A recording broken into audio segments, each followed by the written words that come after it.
আসসালামু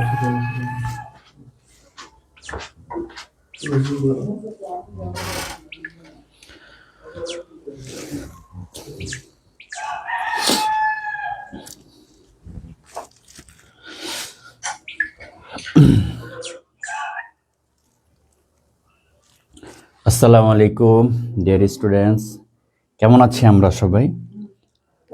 সবাইকে স্বাগত জানাচ্ছি তারেক্স অ্যাডমিশন কটেজের সাধারণ জ্ঞানের আরো একটি নতুন ক্লাসে।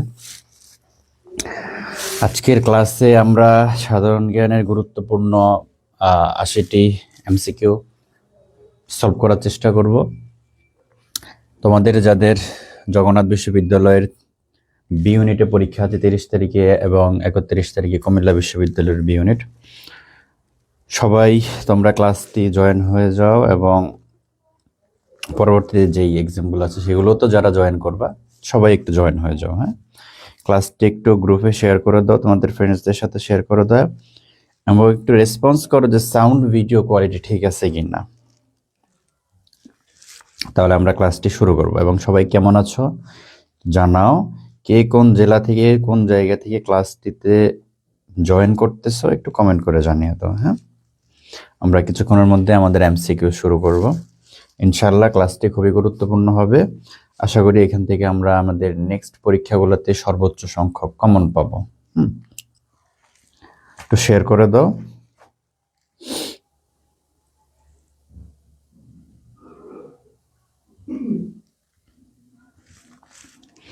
সাউন্ড ভিডিও ঠিক আছে কিনা একটু কমেন্ট করে জানায় দাও। হ্যাঁ, আমরা শুরু করব। আচ্ছা,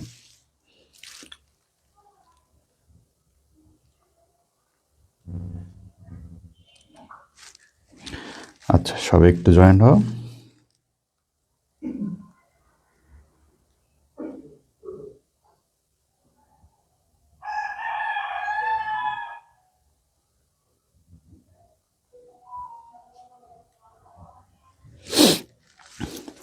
আচ্ছা, তাহলে আমরা শুরু করি। হাদি জয়তী আসসালামু আলাইকুম, তামান্না তানজিন আসসালামু আলাইকুম, সঞ্জিদা আক্তার আসসালামু আলাইকুম। ওয়ালাইকুম আসসালাম। তামান্না তানজিন অল ওকে স্যার, ঠিক আছে তাহলে আমরা শুরু করি। হ্যাঁ, আমরা তাহলে শুরু করি। তামান্না তানজিন আমি যশোর থেকে, সঞ্জিদা আমি রংপুর থেকে ক্লাস করতেছি। আচ্ছা ঠিক আছে, তাহলে আমরা শুরু করি। হ্যাঁ, রেডি তোমরা সবাই? আমরা শুরু করব, যাবো একটু জানাও রেডি তো সবাই? সবাইকে কিন্তু ফার্স্ট টু লাস্ট থাকতে হবে এবং সবাই মাস্ট কমেন্ট করবে, ঠিক আছে এভরিওয়ান। হ্যাঁ, রেসপেক্ট সবাইকে কি বলে রেসপন্স করতে হবে, ঠিক আছে সবাইকে রেসপন্স করতে হবে। আচ্ছা ঠিক আছে, তাহলে আমরা শুরু করি।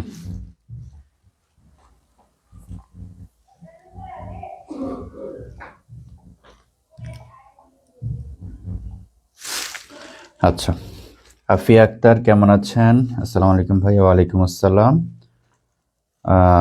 আফিয়া ভোলা থেকে, ঠিক আছে ওকে ফাইন। দেখো আমাদের প্রথম কোশ্চেনটা আমরা শুরু করি। উপকূল হতে বাংলাদেশের অর্থনৈতিক সমুদ্র সীমা কত? উপকূল হতে বাংলাদেশের অর্থনৈতিক সমুদ্র সীমা, আমাদের কাছে এখানে কি চাইছে? অর্থনৈতিক। হাদি জয়তী ভাই আপনি আপনি আপনি কি ভালো আছেন? মিসকাতুন মার্জিন আসসালামু আলাইকুম ভাইয়া। হ্যাঁ আমি ভালো আছি। তোমরা ভালো আছো কিনা জানাও। হ্যাঁ, যে তোমরা ভালো আছো কিনা একটু জানিয়ে দাও। আর দেন অ্যান্সারটা করো যে একের অ্যান্সারটা কোনটা হবে? অর্থনৈতিক সমুদ্র সীমা। ওকে, উপকূল হতে বাংলাদেশের অর্থনৈতিক সমুদ্র সীমা কত? মুজাহিদ আসসালামু আলাইকুম ভাইয়া। ওয়ালাইকুম আসসালাম। আচ্ছা তাহলে অর্থনৈতিক সমুদ্র সীমা, অর্থনৈতিক সমুদ্র সীমা কত? উপকূল হতে বাংলাদেশের অর্থনৈতিক সমুদ্র সীমা বলো তো। 225, 200, 250, 10 নটিক্যাল মাইল। আফিয়া একের বি, সঞ্জিদা একের বি, আফিয়া আচ্ছা সঞ্জিদা একটা একের বি।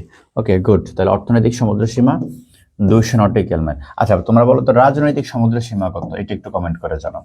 রাজনৈতিক সমুদ্র সীমা কত? রাজনৈতিক, হ্যাঁ রাজনৈতিক, বাংলাদেশের রাজনৈতিক সমুদ্র সীমা কত বলো তো?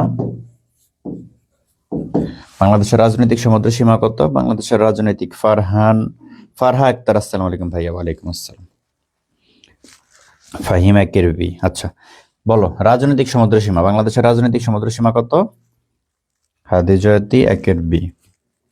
বলো রাজনৈতিক সমুদ্র সীমা।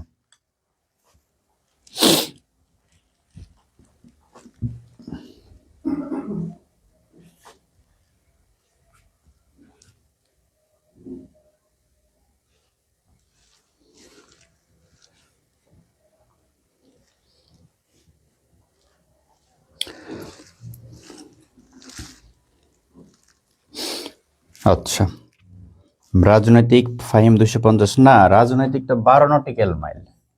রাজনৈতিক 12 নটিক্যাল মাইল। হ্যাঁ, একটু রেসপন্স করতে হবে, দ্রুত রেসপন্স করতে হবে, ঠিক আছে? দ্রুত সবাই রেসপন্স করে ফেলবো। 12 নটিক্যাল মাইল কত? রাজনৈতিক সমুদ্র সীমা, বাংলাদেশের অর্থনৈতিক সমুদ্র সীমা 200 নটিক্যাল মাইল, রাজনৈতিক সমুদ্র সীমা 12 নটিক্যাল মাইল। কত? 12 নটিক্যাল মাইল, ঠিক আছে? 12 নটিক্যাল মাইল। বলো এবার যে আচ্ছা বাংলাদেশের সীমানা কত টোটাল বলো তো? আয়তন না, আয়তন তো হলো কত? 1,47,570 বর্গ কিলোমিটার, তাই না? সীমানা কত বলো তো? বাংলাদেশের সীমানা, বাংলাদেশের সীমানা কত বলতে পারবা? বাংলাদেশের সীমানা হলো 5,000, মোট সীমানা 5,138 মাইল। 5,138 মাইল মোট সীমানা, ঠিক আছে? বাংলাদেশের মোট সীমানা কত? বাংলাদেশের মোট সীমানা 5,138 মাইল, ঠিক আছে? 5,138 মাইল। ওকে, আমরা নেক্সট কোয়েশ্চেন চলে যাই। 1947 সালে সীমানা কমিশন, 1947 সালের যে সীমানা কমিশন হয়েছিল, অর্থাৎ 1947 সালে কিন্তু পাকিস্তান আর ভারতের মধ্যে যে সীমানা হয়েছিল, তাই না? পাকিস্তান, আমরা জানি 1947 সালে ভারত এবং পাকিস্তান কি হয়? স্বাধীনতা লাভ করে, তাই না? তো স্বাধীনতার তখন কিন্তু বাংলাদেশ স্বাধীন হয়নি, আমরা জানি বাংলাদেশ স্বাধীন হয়েছে 1971 সালে। তো 1947 সালে যে পাকিস্তান এবং ভারত ভাগ হয়েছিল, সেখানে যে সীমানাটা কমিশন, একটা সীমানা করার জন্য একটা কমিশন করা হয়, সেই সীমানা কমিশনটার নাম কি ছিল? রেডক্লিফ, সাইমন, লরেন্স নাকি ম্যাকডোনাল্ড কমিশন? কি হবে বলতো? এবং 1947 সালে পাকিস্তান ভারতের যে সীমানা কমিশন হয়েছিল, সেই যে সীমানা হয়েছিল সেটাই কিন্তু পরবর্তীতে আমরা জানি যে পূর্ব পাকিস্তান, পশ্চিম পাকিস্তান। তো পূর্ব পাকিস্তান যেটা ছিল সেটা কিন্তু পরবর্তীতে বাংলাদেশ হয়ে গেছে। তার মানে সীমানা একই, সীমানা ওইটাই, জাস্ট নামটা এই অঞ্চলের পূর্ব বাংলা বা পূর্ব পাকিস্তান নামটা চেঞ্জ হয়ে বাংলাদেশ হয়ে গেছে 1971 সালে, তাই না? তো তার মানে 1947 সালে সীমানা যেটা হয়েছিল সেটা পাকিস্তান, পরবর্তীতে বাংলাদেশ একই। তাহলে সেটা কোনটা? রেডক্লিফ কমিশন নাকি সাইমন কমিশন, লরেন্স কমিশন নাকি ম্যাকডোনাল্ড কমিশন? কোনটা হবে বলো তো?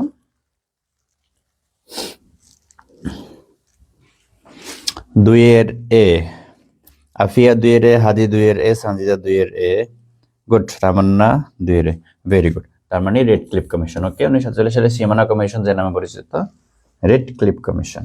গুড।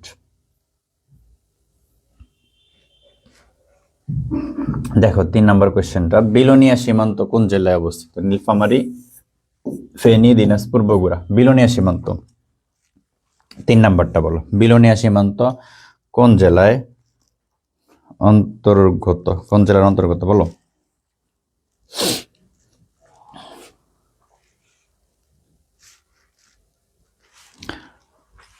বিলোনিয়া সীমান্ত 3 নাম্বারটা কি হবে বলো তো? বিলোনিয়া সীমান্ত নীলফামারী, ফেনী, দিনাজপুর নাকি বগুড়া? ফাহিম ফেনী, গুড। তাহলে বিলোনিয়া সীমান্ত হলো ফেনী। কিন্তু যদি বলি বেনাপোল, বেনাপোল স্থলবন্দরটি কোন জেলায়? তোমরা একটু কমেন্ট করে জানাও তো, বেনাপোল স্থলবন্দরটি কোন জেলায় অবস্থিত?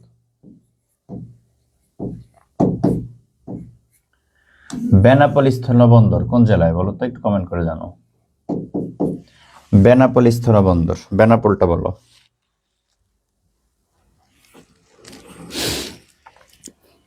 তামান্না 3-এর যশোর, 3-এর যশোর বলতে বেনাপোল স্থলবন্দরটা যশোর, ঠিক আছে? বেনাপোল স্থলবন্দর এটি যশোর জেলায়। ওকে ওকে, আমরা নেক্সট ক্লাসে চলে যাই, সরি নেক্সট কোশ্চেনে চলে যাই। দেখো নেক্সট কোশ্চেনটা কি বলছে, নিম্নলিখিত কোনটির উপর বাংলাদেশ অবস্থিত? Tropic of capricorn, tropic of cancer, equator, arctic circle. অর্থাৎ বাংলাদেশের উপর দিয়ে একটি কাল্পনিক রেখা চলে গেছে, কাল্পনিক রেখা। ওই রেখাটার নাম কি? Tropic of capricorn, tropic of cancer, equator, arctic circle, কোনটা হবে বলো তো?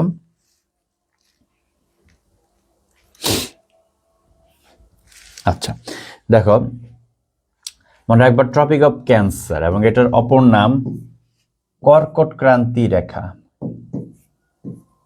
কর্কট ক্রান্তি রেখা, অপর নাম কি? কর্কট ক্রান্তি রেখা। মনে রাখবা আমাদের যে বাংলাদেশের মানচিত্রটা, বাংলাদেশের যে মানচিত্রটা, কি বলে, আমি অত ভালো মানচিত্র আঁকতে পারি না, হোয়াট এভার, যাই হোক, বাংলাদেশের যে মানচিত্র এইভাবে একটা রেখা গেছে, কাল্পনিক রেখা, যেটা দেখা যায় না, কাল্পনিক রেখা উত্তর থেকে তোমার পূর্ব পশ্চিম, পূর্ব পশ্চিম এরকম একটা রেখা গেছে। এই রেখাটার নাম ট্রপিক অফ ক্যান্সার, যেটাকে বলা হয় কর্কট ক্রান্তি রেখা। ওকে, একটু মনে রাখতে হবে। কর্কট ক্রান্তি রেখা। আচ্ছা,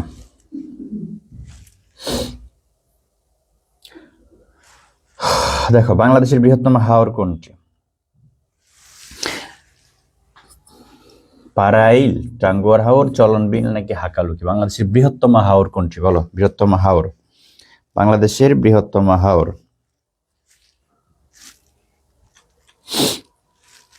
বাংলাদেশের বৃহত্তম হাওর কোনটি বলো?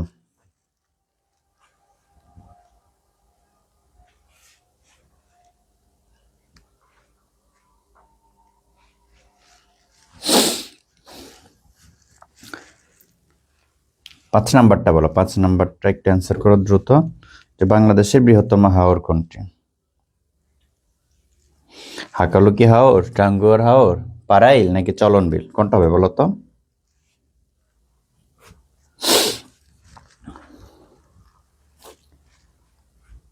আচ্ছা, সঞ্জিদা 5 ডি, চামেলি 5 D, good, very good, Hakaluki হাওর, বাংলাদেশের বৃহত্তম হাওর হাকালুকি হাওর। ঠিক আছে, আচ্ছা, হাকালুকি হাওরটা কোথায় আমরা জানি তো, তাই না? কোথায়? মৌলভীবাজার এবং সিলেটে, তাই না? মৌলভীবাজার এবং সিলেট সীমান্তর, সিলেট সীমানায় অবস্থিত। আচ্ছা, বলো তো টাঙ্গুয়ার হাওরটা কোথায়, এটা বলো, টাঙ্গুয়ার হাওর। তোমরা একটু কমেন্ট করে জানাও যে টাঙ্গুয়ার হাওরটা কোথায় অবস্থিত? টাঙ্গুয়ার হাওর বলো তো, টাঙ্গুয়ার হাওরটা কোথায় অবস্থিত বলতে পারবা? মনে রাখবা কোথায় বলো, একটু কমেন্ট করো তোমরা, টাঙ্গুয়ার হাওরটা কোথায়? আচ্ছা, সুনামগঞ্জে। ঠিক আছে, সুনামগঞ্জ। ওকে, সুনামগঞ্জ।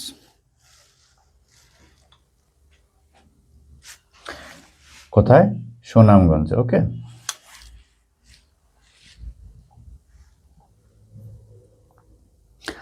দেখো ভবদহ বিল কোথায়, এটা বলো, ভবদহ বিল। ফরিদপুর, জামালপুর, যশোর, পটুয়াখালী। 6 নম্বরটা বলো, ভবদহ বিল কোথায়?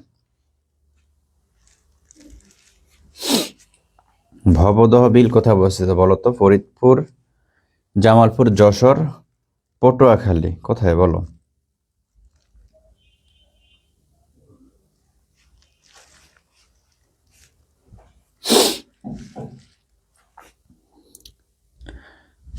ভবদহ বিল কোথায় বলো তো? আচ্ছা, মনে রাখবো ভবদহ বিল অবস্থিত যশোরে। আমরা একটু আগে পড়ছিলাম যশোরে আর কি যেন রয়েছে, বেনাপোল স্থলবন্দর, তাই না? যশোরে, রাইট? ওকে,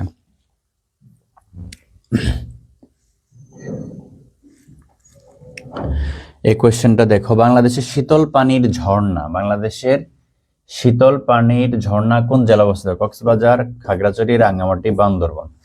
শীতল পানির ঝর্ণা 7 নাম্বারটা বলো, বাংলাদেশের শীতল পানির ঝর্ণা কোন জেলা অবস্থিত? শীতল পানির ঝর্ণা, বাংলাদেশের শীতল পানির ঝর্ণা কোন জেলা অবস্থিত বলো তো? শীতল পানির ঝর্ণাটা বলো।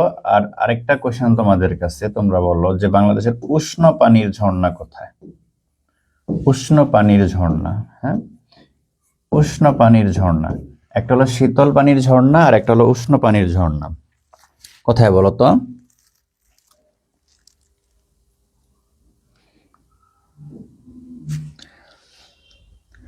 মনে রাখবো, বাংলাদেশের শীতল পানির ঝর্ণা, বাংলাদেশের শীতল পানির ঝর্ণা হলো কক্সবাজার।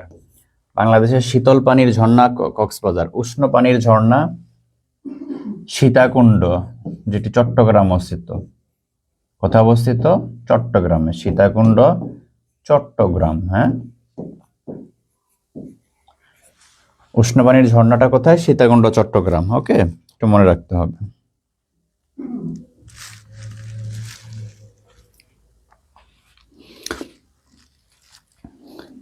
আফিয়া সাতের সি, ফারহা সাতের এ।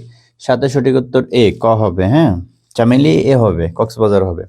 শীতল পানির ঝর্ণা, শীতল পানির ঝর্ণা কক্সবাজার, আর উষ্ণ পানির ঝর্ণা সীতাকুণ্ড। আচ্ছা, এবার যদি তোমাদেরকে বলি যে বাংলাদেশের শীতলতম স্থান কোনটি? বাংলাদেশের শীতলতম স্থান সেটা কোথায় হবে বলো? শীতলতম স্থান, বাংলাদেশের শীতলতম স্থানটা কোথায় আর উষ্ণতম স্থানটা কোথায়? এই দুইটা একটু কমেন্ট করে জানাও তোমরা। বাংলাদেশের শীতলতম স্থানটা কোথায় এবং উষ্ণতম স্থানটা কোথায় বলো, একটু কমেন্ট করো।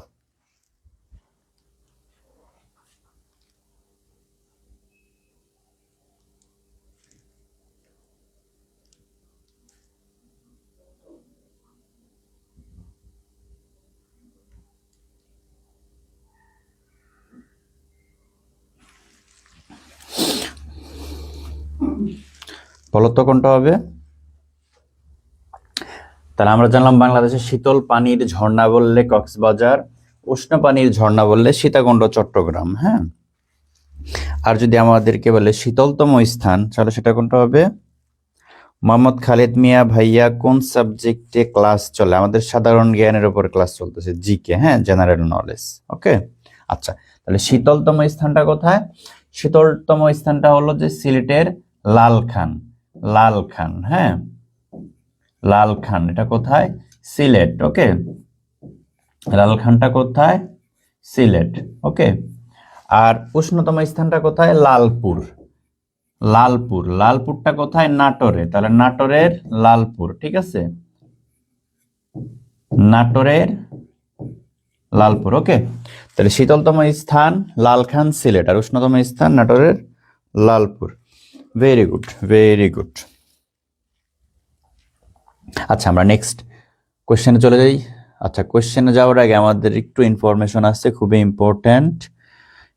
ইনফরমেশনগুলো কি দেখো, বাংলাদেশের মোট ভূ-উপগ্রহ, এটা থেকে প্রায় প্রশ্ন আসে।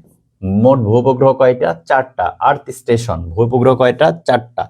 তার মধ্যে সবচেয়ে প্রথম যেটা এবং প্রধান ভূ-উপগ্রহ সেটা হলো বেতবুনিয়া ভূ-উপগ্রহ। কি? বেতবুনিয়া ভূ-উপগ্রহ। এটা কোথায় অবস্থিত? রাঙ্গামাটিতে অবস্থিত। বাংলাদেশের প্রথম ও প্রধান ভূ-উপগ্রহ কেন্দ্র। কত সালে? 1975 সালে স্থাপিত। তাহলে তোমরা একটু কমেন্ট করে ফেলো যে বাংলাদেশের যে প্রথম ভূ-উপগ্রহ কেন্দ্র রাঙ্গামাটিতে অবস্থিত বেতবুনিয়া ভূ-উপগ্রহ কেন্দ্র কত সালে প্রতিষ্ঠিত? 1975 সালে। তাহলে একটু লিখে ফেলো বিষয়টা, যে বাংলাদেশের, আমি তোমাদের কোশ্চেন করি, তোমরা সেগুলোর অ্যান্সার লিখে ফেলো। প্রথম কোশ্চেন, যে দেখি তোমাদের রেসপন্স আছে কিনা, তোমরা ক্লাসে অ্যাটেন্টিভ কিনা, মনোযোগী কিনা, একটু দেখি। বলো যে বাংলাদেশের প্রথম ভূ-উপগ্রহ কেন্দ্রটির নাম কি? প্রথম কোশ্চেন, বাংলাদেশের প্রথম ভূ-উপগ্রহ কেন্দ্রটির নাম কি? দ্বিতীয় কোশ্চেন, সেটি কোথায় অবস্থিত? তৃতীয় কোশ্চেন, সেটি কত সালে প্রতিষ্ঠিত হয়? বাংলাদেশের প্রথম এবং প্রধান ভূ-উপগ্রহ কেন্দ্রের নাম কি? সেটি কোথায় অবস্থিত এবং কত সালে প্রতিষ্ঠিত হয়? একটু কমেন্ট করে ফেলো। তোমরা কমেন্ট করতে থাকো, আমি নেক্সট স্লাইডে চলে যাই। দেখো কি বলছে এখানে। বাংলাদেশের দ্বিতীয় যে ভূ-উপগ্রহ কেন্দ্রটা সেটা হলো তালিবাবাদ, গাজীপুরের কালিয়াকৈরে অবস্থিত, যেটা প্রতিষ্ঠিত হয় 1982 সালে। ঠিক আছে, আর তৃতীয় কোনটা? মহাখালী ভূ-উপগ্রহ কেন্দ্র, যেটা ঢাকায় 1995 সালে প্রতিষ্ঠিত হয়। চতুর্থ হলো সিলেট ভূ-উপগ্রহ কেন্দ্র, সিলেটে 1997 সালে প্রতিষ্ঠিত হয়। নূরে জান্নাতি, প্রথমটার নাম বেতবুনিয়া ভূ-উপগ্রহ, রাঙ্গামাটিতে অবস্থিত 1975 সালে। Very good, very good.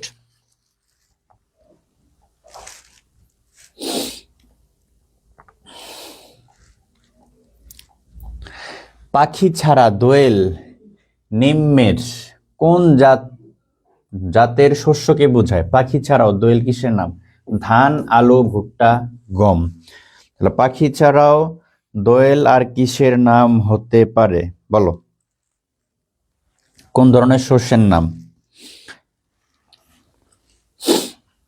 পাখি ছাড়া দোয়েল নিম্নের কোন জাতের শস্যকে বোঝায়?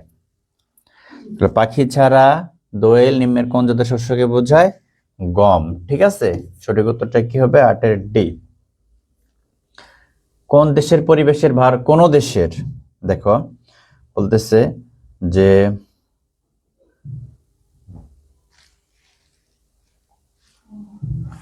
কোন দেশের পরিবেশের ভারসাম্য রক্ষার জন্য বনাঞ্চল প্রয়োজন। বনাঞ্চল প্রয়োজন মোট ভূমির, অর্থাৎ একটা দেশের যে ভূমিটা আছে, মোট যে ভূ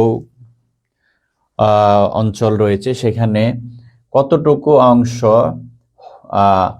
বনাঞ্চল হলে ওই দেশের পরিবেশের ভারসাম্য রক্ষা পাবে, ভারসাম্য ঠিক থাকবে। মোট ভূমির কত পার্সেন্ট বনাঞ্চল প্রয়োজন ভারসাম্য ঠিক রাখার জন্য? 16%, 20%, 25% নাকি 30%? দেখি তোমাদের জানা আছে কিনা একটু বলো তো। 9 নাম্বারটা কত পার্সেন্ট হবে? মোহাম্মদ খালেদ মিয়া 25%, ফারহা আক্তার সি মানে 25। Good, very good, very good. আচ্ছা, 10 নাম্বারটা দেখি। বাংলাদেশের সর্বপ্রথম প্রাকৃতিক গ্যাস ক্ষেত্র কোথায়? নিম্নের কোন স্থানে বল? বাংলাদেশের সর্বপ্রথম প্রাকৃতিক গ্যাস ক্ষেত্র হরিপুর, কৈলাসটিলা, ছাতক, তিতাস। বলো, বাংলাদেশে সর্বপ্রথম প্রাকৃতিক গ্যাস ক্ষেত্র অবস্থিত নিম্নের কোন স্থানে? 10 নাম্বারটা একটু বলো। হ্যাঁ,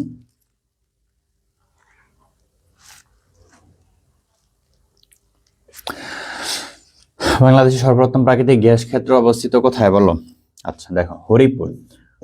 হরিপুরটা কোন জেলায় অবস্থিত? এটা একটু কমেন্ট করে বলো যে হরিপুর নামক যে স্থানটা, এটা কোন জেলায় অবস্থিত? কোন জেলায়? একটু কমেন্ট করো তো, হরিপুরটা কোন জেলায়? হরিপুরটা কোন জেলায় একটু কমেন্ট করো। হ্যাঁ,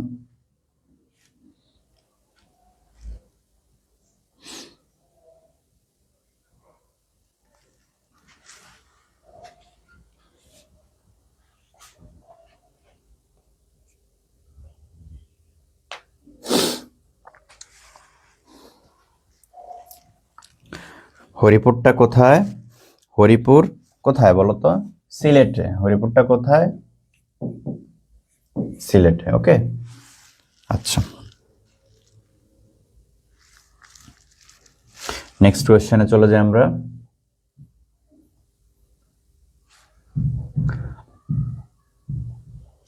বাংলাদেশের পোশাক সর্বাধিক কোন দেশে রপ্তানি করা হয়? যুক্তরাষ্ট্র, যুক্তরাজ্য, ফ্রান্স নাকি জার্মানি?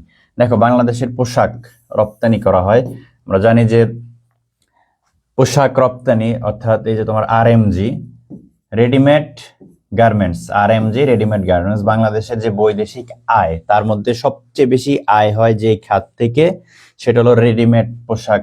হ্যাঁ, আরএমজি, অর্থাৎ এগুলো এক্সপোর্ট করা হয়, বাইরের দেশে এক্সপোর্ট করা হয়। হ্যাঁ, ওয়েস্টার্ন কান্ট্রিগুলোতে, পশ্চিমা বিশ্বের দেশগুলোতে কি করা হয়? এগুলো রপ্তানি করে সেই রপ্তানির যেই টাকাটা অর্জিত হয় সেটা হলো বাংলাদেশ কি বলে, বৈদেশিক মুদ্রার সবচেয়ে বেশি আয়। হ্যাঁ, তাহলে আরএমজি বা বাংলাদেশের পোশাক সর্বাধিক আয়, এটা থেকে সবচেয়ে বেশি কি হয়? বৈদেশিক মুদ্রা অর্জিত হয়। আমাদেরকে এখানে যেটা বললো যে বাংলাদেশের পোশাক সর্বাধিক কোন দেশে রপ্তানি হয়? যুক্তরাষ্ট্র, যুক্তরাজ্য, ফ্রান্স নাকি জার্মানি? কোন দেশে বলো তো?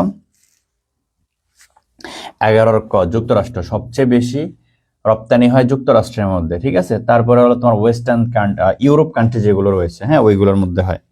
ঠিক আছে, তাহলে সবচেয়ে বেশি হয় যুক্তরাষ্ট্রে, তারপরে ইউরোপের কান্ট্রিগুলোতে হয়। ইউরোপের কান্ট্রি বলতে তোমার যুক্তরাজ্য সহ যেগুলো রয়েছে। হ্যাঁ, আচ্ছা দেখো, 12 নম্বরটা দেখি আমরা। বাংলাদেশের প্রথম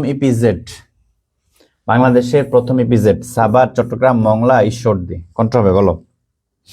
বাংলাদেশের প্রথম ইপিজেড অ্যান্সার করো। আর তোমরা ইপিজেড এর ফুল মিনিংটা একটু বলো। তোমাদের আগের ক্লাসও কোন একটা ক্লাসে পড়াইছিলাম যে ইপিজেড এর ফুল মিনিংটা কি। EPZ, what is the full form of EPZ, বলো। ইপিজেড এর ফুল ফর্ম কি? ইপিজেড ফুল ফর্ম কি? বাংলাদেশের প্রথম ইপিজেড কোথায় অবস্থিত এবং ইপিজেড এর ফুল ফর্মটা কি একটু বলো।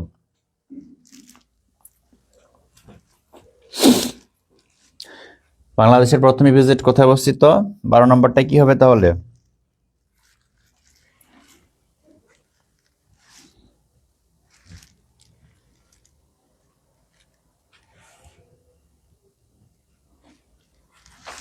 Farha 12 B.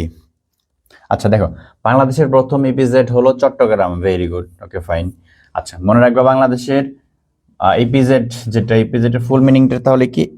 Sumaiya Afrin. Good, very good. তাহলে আমরা জানি যে এক্সপোর্ট, ইপিজেড এর ফুল ফর্ম হলো এক্সপোর্ট প্রসেসিং জোন। ঠিক আছে, এক্সপোর্ট প্রসেসিং জোন ইপিজেড। আচ্ছা তোমরা একটু কমেন্ট করো যে বাংলাদেশের সর্বমোট ইপিজেড কতটি? মোট ইপিজেড, বাংলাদেশের সর্বমোট ইপিজেড কতটি? মোট ইপিজেড কতটি? বাংলাদেশের মোট ইপিজেড কতটি? বাংলাদেশের মোট ইপিজেড কতটি বলো তো? বাংলাদেশের মোট ইপিজেড কতটি? শিলা বৃষ্টি, এক্সপোর্ট প্রসেসিং জোন, না জোন, হ্যাঁ, এক্সপোর্ট প্রসেসিং জোন। ঠিক আছে, আচ্ছা তাহলে export processing zone EPZ. Jesmin Akter, Amatullah 12 C, Sumaiya Afrin 12 B, Jannatul Akmam 12 B, Yusa Ferdoustania 12 B, Miskatun Marjia 12 B. Very good. তাহলে এক্সপোর্ট প্রসেসিং জোন ইপিজেড, প্রথম ইপিজেড চট্টগ্রাম। ইপিজেড এর full form export processing zone. মোট ইপিজেড কয়টা? মোট ইপিজেড মনে রাখবে, মোট ইপিজেড বাংলাদেশের 10টা, তার মধ্যে সরকারি হলো 8টা, বেসরকারি 2টা। ঠিক আছে, মোট এক্সপোর্ট প্রসেসিং জোন বা ইপিজেড 10টা, তার মধ্যে সরকারি 8টা, বেসরকারি 2টা। তো যে 8টার মধ্যে সর্বপ্রথম হলো চট্টগ্রাম, এবং সর্বশেষ যেটা সেটা হলো কর্ণফুলী ইপিজেড, সেটাও চট্টগ্রামে অবস্থিত। তাহলে সর্বশেষ ইপিজেড কোনটা? কর্ণফুলী। সর্বশেষ ইপিজেড, হ্যাঁ, সর্বশেষ ইপিজেডটা কোথায়? কর্ণফুলী। ঠিক আছে, সেটাও কোথায় অবস্থিত? চট্টগ্রামে, কর্ণফুলী। সর্বশেষ ইপিজেড কোনটা? কর্ণফুলী। ওকে, 8টা হলো সরকারি, ওকে, আর 2টা হলো বেসরকারি। এটা হলো তোমার গভট, ঠিক আছে, গভট, আর এটা হলো নন গভর্নমেন্ট, বেসরকারি। ওকে, আচ্ছা 13 নম্বরে চলে যাই আমরা। আচ্ছা মাঝে মাঝে একটু ইংলিশও প্র্যাকটিস করার দরকার আছে। হ্যাঁ দেখো, which of the following, wait just minute, আচ্ছা, which of the following is the first paper mill established in Bangladesh? Which of the following, যে নিচের যেগুলো আছে, হুইচ অফ দ্য ফলোইং, এগুলোর মধ্যে দ্য ফার্স্ট পেপার মিল, প্রথম পেপার মিল স্টাবলিশড, প্রতিষ্ঠিত হয়েছে ইন বাংলাদেশ। সোজা কথায় বাংলাদেশের প্রথম পেপার মিল কোনটি?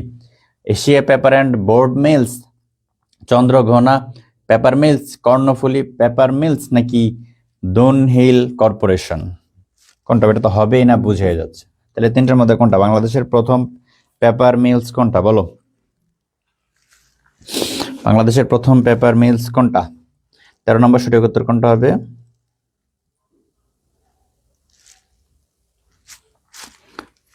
Good, very good, very good.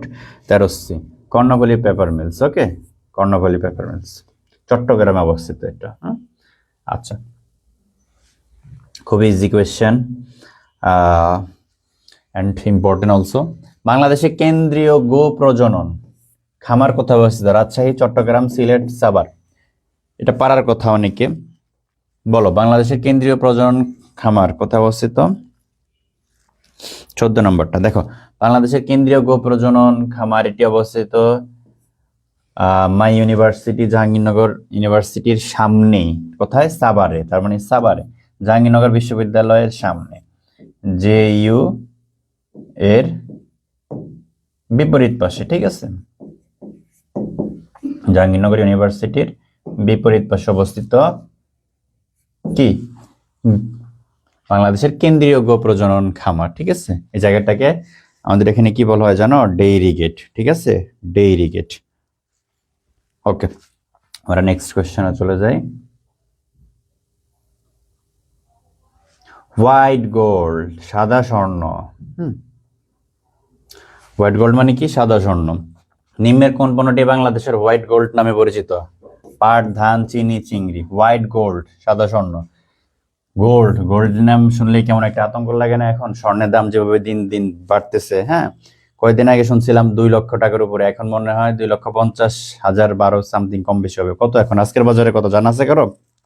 জানতে থাকলে একটু জানাও তো কমেন্টে, বর্তমান স্বর্ণের বাজার কেমন। হ্যাঁ, 2.5 লাখ না আরো কম বেশি? এরকমই হবে, 2.5 লাখের কম হবে না। তাহলে নিম্নের কোন পণ্যটি বাংলাদেশের হোয়াইট গোল্ড, সাদা স্বর্ণ? পাট, ধান, চিনি, চিংড়ি।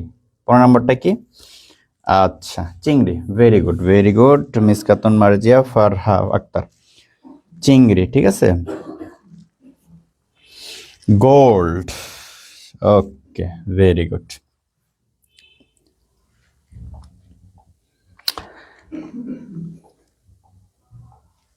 জিয়া সার কারখানার উৎপাদিত সারের নাম কি? বলো। TSP, urea, ammonia, super phosphate.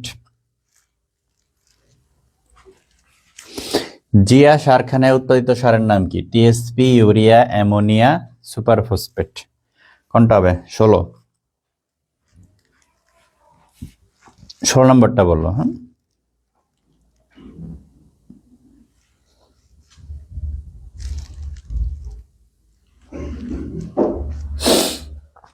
Urea. ওকে, ইউরিয়া হবে। আচ্ছা, 17 নম্বরে চলে যাই আমরা। বাংলাদেশের প্রথম ওষুধ পার্ক। বাংলাদেশের প্রথম ওষুধ পার্ক মুন্সিগঞ্জের গজারিয়া, গাজীপুরের কালিয়াকৈর, সাভারের কোনাবাড়ি, ময়মনসিংহের ভালুকায়। নূরে জান্নাতি 2,52,000 টাকা। ভাইয়া, ও এত বেশি হয়ে গেছে? 2,52,000 টাকা তো অনেক, আরো বাড়বে তাই না? কালকে দেখবো 2,54,55, এরপরে 60, 70। আমি তো শুনেছি একটা নিউজ, সত্যতা জানি না, যে নাকি 5 লক্ষ টাকা পর্যন্ত চলে যেতে পারে। 5 লক্ষ টাকা 1 ভরি স্বর্ণ, ঠিক আছে। 1 ভরি স্বর্ণ দিয়ে কি হয়? একটা হারও তো হয় না, তাই না? ক্যান ইউ ইমাজিন কি পরিমাণ দাম বাড়তেছে? ভাইয়া, স্বর্ণের কথা আর বইলেন না, স্বর্ণের নাম শুনলে কান্না পায়। সব ডাকাত নিয়ে গেছে। ইন্নালিল্লাহ। তোমার বাসায় ডাকাতি হয়েছে? আহ, খুবই স্যাড, আমরা শোকাহত। আচ্ছা, তাহলে বাংলাদেশের প্রথম ওষুধ পার্ক মুন্সিগঞ্জের গজারিয়ায়, গাজীপুরের কালিয়াকৈরে, সাভারের কোনাবাড়িতে, ময়মনসিংহের ভালুকায়।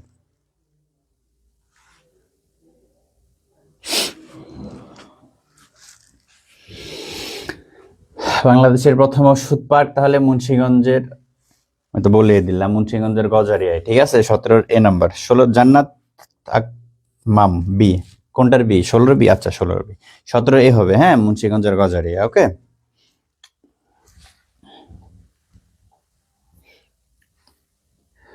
তমুদ্দিন মজলিস খুবই নোটেবল এবং ফেমিলিয়ার একটা ওয়ার্ড, ফেমিলিয়ার একটা অর্গানাইজেশন। তমুদ্দিন মজলিস খুবই পরিচিত একটা নাম আমাদের কাছে, তাই না? তো তমুদ্দিন মজলিস এটা একটা প্রতিষ্ঠান, প্রতিষ্ঠান, প্রতিষ্ঠান, প্রতিষ্ঠান। হ্যাঁ, তাহলে কি ধরনের প্রতিষ্ঠান ছিল? সাংস্কৃতিক প্রতিষ্ঠান, সামাজিক প্রতিষ্ঠান, রাজনৈতিক প্রতিষ্ঠান, নাকি দাতব্য প্রতিষ্ঠান? তমুদ্দিন মজলিস কি ধরনের প্রতিষ্ঠান ছিল? 18 নম্বরটা একটু বলো। হ্যাঁ,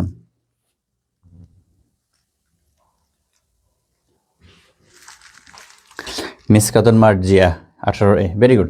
তমুদ্দিন মজলিস ছিল একটি সাংস্কৃতিক প্রতিষ্ঠান, তাই না? Cultural organization, right? Okay, so we are going to next question. What is the question? যে কোন সালে প্রথম আন্তর্জাতিক মাতৃভাষা দিবস পালিত হয়? 1999, 1999, 1998, 2000, 2001। কোন সালে প্রথম আন্তর্জাতিক মাতৃভাষা দিবস পালিত হয়? বলো। 19 নম্বরটা। সাংস্কৃতিক প্রতিষ্ঠান, শয়তানের ডিব্বা, শয়তানের ডিব্বা, you are coming. Okay, again না? Good, very good. বাট এত লেট করলে হবে? ক্লাস শুরু হয়েছে আমাদের আরো অলমোস্ট 35 মিনিটস। হ্যাঁ, 35 মিনিট বা আগে তো তুমি এখন আসলে হবে, সবাইকে তো শুরু থেকে থাকতে হবে, প্রতিটা ক্লাসে সবাই ফার্স্ট টু লাস্ট ক্লাসগুলো থাকবে, অ্যাটেন্ড করবা, তাহলে না তোমরা একটা ভালো সংখ্যক কমন পাবা, তাই না? ক্লাসটা করতে হবে, হ্যাঁ। আচ্ছা, দেখো তাহলে কোন সালে প্রথম আন্তর্জাতিক মাতৃভাষা দিবস পালিত হয়? 1998, 1999, 2000, 2001 সালে। নূরে জান্নাতি 2000। আচ্ছা, হ্যাঁ, সবার উত্তর সঠিক হয়েছে 2000 সালে। আচ্ছা, সর্বপ্রথম কতটি দেশ আন্তর্জাতিকভাবে মাতৃভাষা দিবস পালন করে? 21শে ফেব্রুয়ারিকে মাতৃভাষা দিবস হিসেবে কতটি দেশ সর্বপ্রথম 2000 সালে পালন করে? কতটি দেশ বলতে পারবা? কতটি দেশ? কতটি দেশ একটু কমেন্ট করে জানাও, কতটি দেশ হবে? পৃথিবীতে বাঙালিরাই, বাংলাদেশে একমাত্র, বাংলাদেশ না তখন বাঙালি একমাত্র, বাংলাদেশ হ্যাঁ পুরো বাংলা ছিল বা পুরো পাকিস্তান ছিল, এমন একটি জাতি যারা কি করেছে, পৃথিবীর মধ্যে আমরাই একমাত্র জাতি যারা কি করেছিলাম, ভাষার জন্য জীবন দিয়েছি, তাই না? কোথায় চলে গেল? রাইট, আমরা ভাষার জন্য জীবন দিয়েছিলাম। ওকে,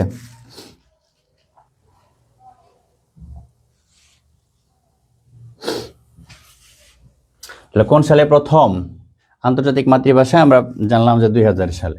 তাহলে কোশ্চেন ছিল কি, যে কতটি দেশ? 188, ঠিক আছে, 188টি দেশ। 188টি দেশ সর্বপ্রথম কি করেছে? মাতৃভাষা আন্তর্জাতিক মাতৃভাষা দিবস পালন করেছে, তাই না? তামান্না তানজিন 19-এর সি, শয়তানের ডিব্বা, আমি প্রথম থেকে এসেছি স্যার। প্রথম থেকে এসেছো? আচ্ছা, ঠিক আছে, কমেন্ট করতে হবে, রেসপন্স করতে হবে সবাইকে, হ্যাঁ। আচ্ছা, 20 নাম্বারটা দেখি আমরা, যে মুক্তিযুদ্ধের উপর রচিত কবিতা সেপ্টেম্বর অন যশোর রোড, খুবই ইম্পর্ট্যান্ট একটা এমসিকিউ, যে এর রচয়িতাকে? Khalil Gibran, Robert Frost, Walt Whitman, Allen Ginsberg. September on Jessore road মুক্তিযুদ্ধ ভিত্তিক একটি পোয়েম বা কবিতা, এটার রচয়িতা কে বলো? 20 নাম্বার, 20 নাম্বারটা সঠিক উত্তর কোনটা হবে?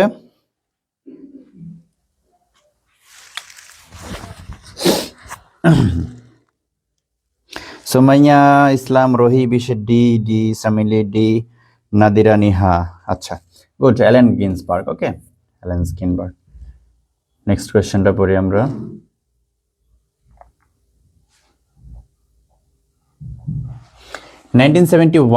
মুক্তিযুদ্ধকালে বাংলাদেশে কয়টি সামরিক, খুব ইজি কোয়েশ্চেন, আমরা জানি কয়টা সামরিক সেক্টর ছিল বাংলাদেশের মুক্তিযুদ্ধের সময়?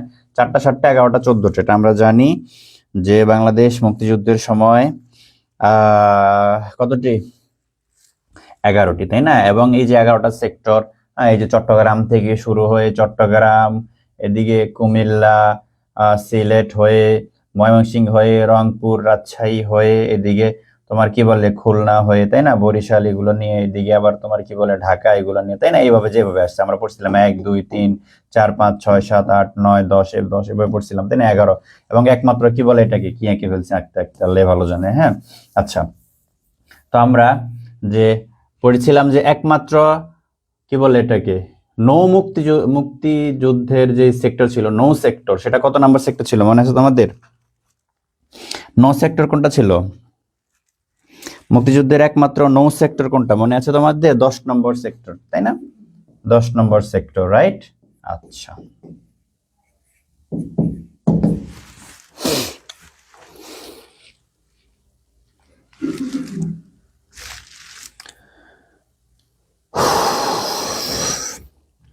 খুবই important question for this admission, এবছর অ্যাডমিশনের জন্য খুবই গুরুত্বপূর্ণ। এটা আসতে পারে বাংলাদেশের মুক্তিযুদ্ধের জেড ফোর্স। ওকে, জেড ফোর্সের প্রধান কে ছিলেন? Ataul Gani Osmani, K M Shafiullah, Ziaur Rahman, Khaled Mosharraf. কমা হবে না, খালেদ মোশাররফ। কোনটা হবে? জেড ফোর্সের প্রধান কে ছিলেন?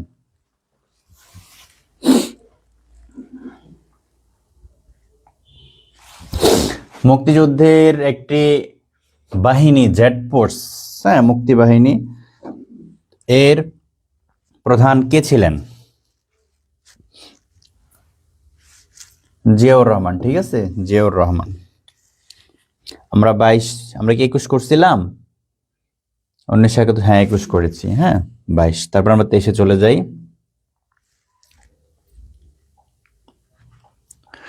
বাংলাদেশের জাতীয় স্মৃতিসৌধের স্থপতি কে? 14 এবং 13তম BCS এসেছে, এটা তো আমাদের জন্য ইম্পর্টেন্ট। জাতীয় স্মৃতিসৌধের স্থপতি লুই আইকন, হামিদুর রহমান, হামিদুজ্জামান, মইনুল হোসেন, কোনটা বলো? জাতীয় স্মৃতিসৌধের স্থপতি কে?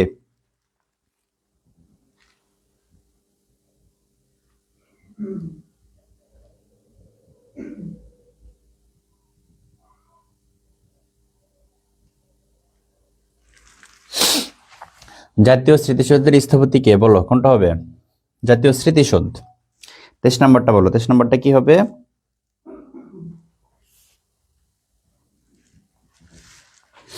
তেইশের ডি মইনুল হোসেন, স্মৃতিসৌধ মইনুল হোসেন, তাই না? আচ্ছা, চামিলি রোহান 23 ডি, ভেরি গুড। আচ্ছা, তোমরা বলো তো যে লুই আইকন ইনি কোন স্থপতির কোন স্থাপনার স্থপতি, এবং আরেকটা যেটা ইম্পর্টেন্ট সেটা হলো হামিদুর রহমান উনি কোন স্থাপনার স্থপতি বলো? লুই আইকন, লুই খান হবে না, হ্যাঁ, লুই আইকন, ওনার নামটা কি? লুই আইকন, ঠিক আছে, লুই খান না, লুই আইকন। জাতীয় স্মৃতিসৌধের স্থপতি কে? হ্যাঁ, মইনুল হোসেন, এটা আমরা পেলাম। এখন কোশ্চেনটা হলো যে লুই আইকন উনি কিসের স্থপতি এবং হামিদুর রহমান উনি কিসের স্থপতি? একটু কমেন্ট করো, তোমরা বলতে পারবা? বলো।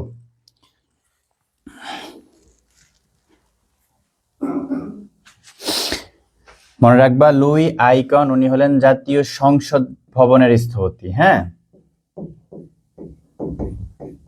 জাতীয় সংসদ ভবনের স্থপতি, ঠিক আছে। আর হামিদুর রহমানটা উনি কি? উনি হলেন কেন্দ্রীয় শহীদ মিনার, ঠিক আছে, কেন্দ্রীয় শহীদ মিনার। ওকে,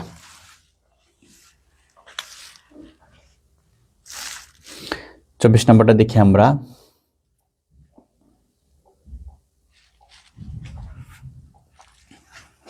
জাগ্রত চৌরঙ্গী ভাস্কর্যের ভাস্কর কে? নিতুন কুণ্ড, হামিদুর রহমান, আব্দুর রাজ্জাক, নবের আহমেদ। উত্তর কিসের দেওয়া আছে? আচ্ছা, এটা বাদ দাও, কোনটা হবে? সঠিক উত্তর কোনটা হবে? জাগ্রত চৌরঙ্গী। 24 নম্বরটা বলো। এটা তো তোমাদের উত্তর তোমরা পেয়ে গেলা, এটা কি বলে, উত্তরটা ভুলে চলে আসছে, আব্দুর রাজ্জাক, ঠিক আছে। জাগ্রত চৌরঙ্গী ভাস্কর্যের ভাস্কর কে? আব্দুর রাজ্জাক। সংবিধান বা শাসনতন্ত্র জিনিসটা কি? রাষ্ট্রের সাধারণ আইন, এটা সম্ভবত জরুরি আইন হবে, হ্যাঁ, জরুরি আইন, রাষ্ট্রের মৌলিক আইন, রাষ্ট্রের বিশেষ আইন, কোনটা হবে বলো? সংবিধান বা শাসনতন্ত্র, সংবিধান বা শাসনতন্ত্র কি? সংবিধান বা শাসনতন্ত্র হলো রাষ্ট্রের মৌলিক আইন, ঠিক আছে, 25 সি নাম্বারটা, 25 সি। আচ্ছা, তোমরা বলো তো যে একটা মানুষের, বাংলাদেশ সংবিধান অনুযায়ী যে মানুষের মৌলিক চাহিদা কতটি বলতে পারবা? জানা আছে তোমাদের? এটাতেও কোশ্চেন আসতে পারে, মানুষের মৌলিক চাহিদা কতটি? মানুষের মৌলিক চাহিদা কতটি বলো তো? মানুষের মৌলিক চাহিদা কতটি? একটু কমেন্ট করে ফেলো তোমরা, মানুষের মৌলিক চাহিদা কতটি?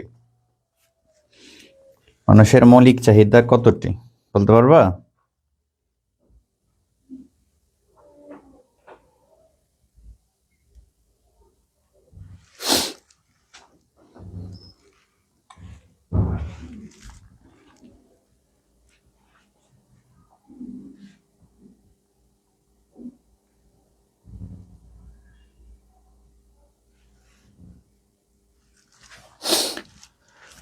একটু দ্রুত কমেন্ট করো। আচ্ছা, সোমাইয়া আফরিন 5টি, রহন হোসেন 4টি, সোমাইয়া সমু 6টি। আচ্ছা, দেখো, মানুষের মৌলিক চাহিদা 5টি, প্রধানত কয়টি? 5টি। প্রধানত কয়টি? 5টি। কি কি? 5টা কি কি বলতে পারবো তোমরা? 5টা কি কি? খাদ্য, বস্ত্র, বাসস্থান, শিক্ষা, চিকিৎসা। শিক্ষা এবং চিকিৎসা, এই 5টা হলো প্রধান। তাহলে মানুষের মৌলিক চাহিদা প্রধানত কয়টা? 5টা, ঠিক আছে। প্রধানত কয়টা? 5টা। এবং আরো 2টা ধরা হয়, সেটা হলো 6 নম্বরে ধরা হয় তোমার কি বলে এটাকে, চিত্ত বিনোদন। হ্যাঁ, অর্থাৎ মানুষের মানসিক এবং কি বলে, মানুষ ভালো থাকার জন্য যে বিনোদনগুলোর প্রয়োজন, বিকাশের, মানুষের ব্রেইন বিকাশের জন্য, মানসিকভাবে ভালো থাকার জন্য যে বিনোদনগুলোর প্রয়োজন, সেগুলো চিত্ত বিনোদন। এবং সামাজিক নিরাপত্তা, ঠিক আছে, সামাজিক নিরাপত্তা, সোশ্যাল সিকিউরিটি, ঠিক আছে। তাহলে মোট প্রধান হলো 5টা, এবং এছাড়া এই 2টাকে মৌলিক অধিকার হিসেবে ধরা হয়। খাদ্য, বস্ত্র, বাসস্থান, চিকিৎসা, শিক্ষা। গুড। খাদ্য, চিকিৎসা, শিক্ষা, বস্ত্র, বাসস্থান। Very good, very good. Okay, বুঝতে পারছি আমরা। আচ্ছা, এই 2টা একটু মনে রাখবো, চিত্ত বিনোদন এবং সামাজিক নিরাপত্তা। তাহলে এটা ছিল আমাদের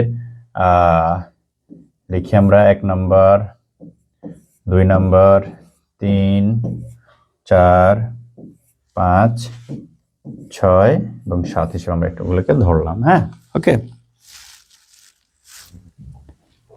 আচ্ছা,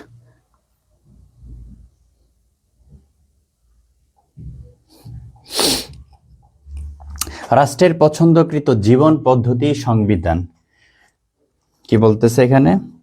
যে রাষ্ট্রের পছন্দকৃত জীবন পদ্ধতি হলো সংবিধান। উক্তিটি কার? এটা কি হলো? এটা প্লেটো, বানানটা হবে প্লেটো। তাহলে উক্তিটি কার? প্লেটোর, অ্যারিস্টটল, কেসি হোয়ার নাকি হবস? কার? রাষ্ট্রের পছন্দকৃত। এটা ইংরেজিতে আসে অনেক সময়, ইংরেজিতে এভাবে আসে। এটা ইংরেজিতে যেভাবে আসে সেটা হলো যে রাষ্ট্রের পছন্দকৃত জীবন পদ্ধতি হলো সংবিধান, কনস্টিটিউশন। একটু দেখো, একটু খেয়াল করো তোমরা। Constitution is the way of life the state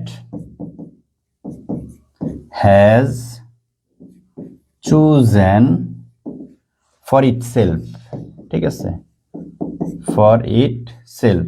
ওকে, তাহলে কনস্টিটিউশন বা সংবিধান হলো এমন একটি জীবন পদ্ধতি যেটা রাষ্ট্র তার নিজের জন্য কি করেছে? তৈরি করেছে, ঠিক আছে। এটা কে বলেছেন? এটা বলেছেন অ্যারিস্টটল, রাষ্ট্রবিজ্ঞানী। রাষ্ট্রবিজ্ঞানের জনক কে? অ্যারিস্টটল বলেছেন, ঠিক আছে। তাহলে আমাদের সঠিক উত্তরটি কি হবে? অ্যারিস্টটল।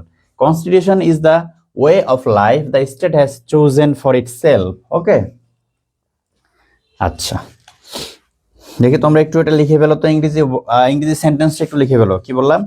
যে constitution is the way of life the state has chosen for itself. একটু কমেন্ট করে ফেলো, দ্রুত কমেন্ট করে ফেলবা। হ্যাঁ, একটু রেসপন্স করো। এটা কে বলেছেন? অ্যারিস্টটল। যে রাষ্ট্রের পছন্দকৃত জীবন পদ্ধতি হলো সংবিধান। তাহলে সংবিধান জিনিসটা কি? সংবিধান জিনিসটি হলো একটা রাষ্ট্রের মৌলিক যে বিষয়গুলো, রাষ্ট্রে কিভাবে পরিচালিত হবে, রাষ্ট্রের সরকার ব্যবস্থা, আইন, হ্যাঁ, বিচার আইন ব্যবস্থা, বিচার আইন, শাসন, হ্যাঁ, সবগুলোর যে মৌলিক যে বিষয়গুলো, একটা রাষ্ট্রের মৌলিক বিষয়গুলো, হ্যাঁ, এই সব কিছুই কোথায় আছে? সংবিধানের মধ্যে আছে। ওকে, একটু সেন্টেন্সটা লিখে ফেলো তোমরা। Constitution is the way of life the state has chosen for itself. কে বলেছেন? অ্যারিস্টটল। ওকে,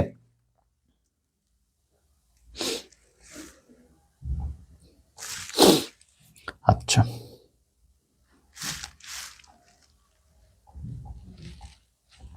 27 নম্বর কোশ্চেনটা দেখি আমরা। সংসদে কাস্টিং ভোট কি? সংসদের নেত্রীর ভোট, হুইপের ভোট, স্পিকারের ভোট, রাষ্ট্রপতির ভোট। কাস্টিং ভোটটা কি? কাস্টিং ভোট বলো তো, কাস্টিং ভোট মানে কি? কাস্টিং ভোট মানে হলো স্পিকারের ভোট, ঠিক আছে। কাস্টিং ভোট মানে কি? স্পিকারের ভোট, স্পিকারের ভোট, ঠিক আছে।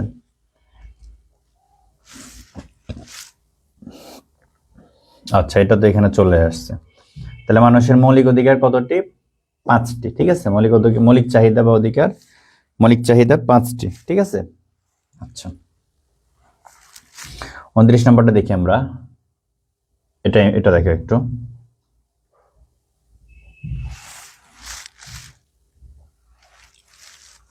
সোমাইয়া ইসলাম রোহি, জানি না। কোনটা জানো না? কোনটা জানো না বলো। কোন সালে ঢাকার ইংরেজি নাম ডাক্কা? ডাক্কা থেকে ঢাকা হয়, ঢাকা থেকে ঢাকা হয়, DACCA থেকে DHAKA হয়। কত সালে? 1982, 1983, 1984। কত সালে ইংরেজি, ঢাকার ইংরেজি নাম ঢাকা থেকে ঢাকা হয়, বলো। সঠিক উত্তর কোনটা হবে? 29 নম্বরটা।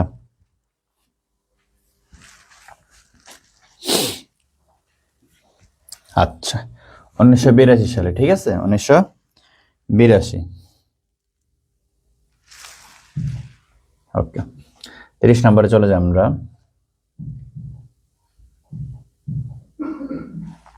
কোনটি সাংবিধানিক প্রতিষ্ঠান নয়? নির্বাচন কমিশন, বিশ্ববিদ্যালয়ে যেটাকে বলা হয় ইসি, ইলেকশন কমিশন, নাকি বিশ্ববিদ্যালয় মঞ্জুরি commission UGC, university granted commission, নাকি পাবলিক সার্ভিস কমিশন মানে পিএসসি, নাকি রাষ্ট্রপতির কার্যালয়, হ্যাঁ,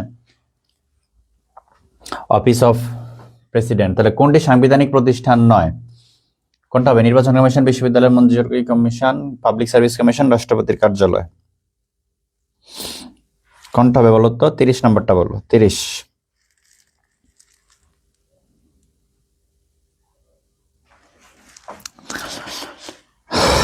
নম্বরটা একটু কমেন্ট করো। দেখো, নির্বাচন কমিশন বা ইলেকশন কমিশনের একটা সাংবিধানিক প্রতিষ্ঠান, ঠিক আছে। পাবলিক সার্ভিস কমিশন পিএসসি সাংবিধানিক প্রতিষ্ঠান, রাষ্ট্রপতির কার্যালয় এটিও সাংবিধানিক প্রতিষ্ঠান, নির্বাচন কমিশন সাংবিধানিক প্রতিষ্ঠান, পাবলিক সার্ভিস কমিশন সাংবিধানিক প্রতিষ্ঠান, রাষ্ট্রপতির কার্যালয় এটা সাংবিধানিক প্রতিষ্ঠান, বিশ্ববিদ্যালয় মঞ্জুরি কমিশন এটি সাংবিধানিক কমিশন বা সাংবিধানিক প্রতিষ্ঠান নয়। তাহলে আমাদের সঠিক উত্তরটা কোনটা? 30-এর বি হবে। ওকে, আচ্ছা, 30-এর বি।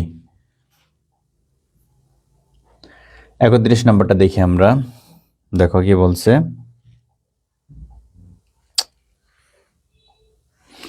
যে সুপ্রিম কোর্টের আপিল বিভাগের ফুল বেঞ্চ কয়জন বিচারপতি নিয়ে গঠিত? সুপ্রিম কোর্ট, আমরা জানি বাংলাদেশের সর্বোচ্চ আদালত সুপ্রিম কোর্ট। সুপ্রিম কোর্টের কয়টা বিভাগ তোমাদের মনে আছে? সুপ্রিম কোর্টের বিভাগ কয়টা একটু বলো তো? সুপ্রিম কোর্টের কয়টা বিভাগ?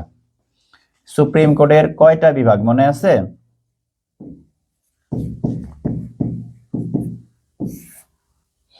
সুপ্রিম কোর্টের কয়টা বিভাগ মনে আছে তোমাদের? দুইটা বিভাগ। কি কি? দুইটা বিভাগ। কি কি? একটা হলো হাইকোর্ট ডিভিশন আর একটা আপিল ডিভিশন। হাইকোর্ট বিভাগ আর একটা আপিল বিভাগ।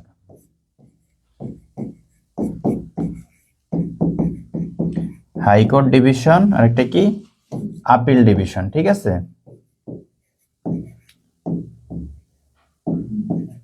আপিল ডিভিশন, ঠিক আছে। তাহলে হাইকোর্ট বিভাগ, আপিল বিভাগ, সুপ্রিম কোর্টের বিভাগ দুইটা। ওকে, আচ্ছা, আমাদের প্রশ্ন যেটা চাইছে, আমাদের যেটা জানতে চাইছে, সুপ্রিম কোর্টের আপিল বিভাগে ফুল বেঞ্চে কতজন বিচারপতি বসেন? বলো কোনটা হবে? 9, 11, 7, 3, 31 নম্বরটা কোনটা হবে বলো তো? 31-এর সঠিক উত্তর হবে বি, 11 জন। সুপ্রিম কোর্টের আপিল বিভাগের ফুল বেঞ্চে কতজন বিচারপতি নিয়ে গঠিত? 11 জন, ঠিক আছে। আচ্ছা,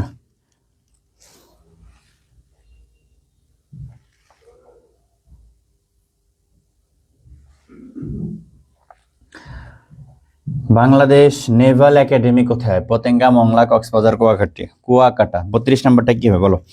বাংলাদেশ নেভাল একাডেমি চট্টগ্রামের পতেঙ্গা, নাকি বাগেরহাটের মংলা, নাকি কক্সবাজার, নাকি কুয়াকাটা, পটুয়াখালীর কুয়াকাটা? কোনটা? বাংলাদেশের নেভাল একাডেমি কোথায় অবস্থিত?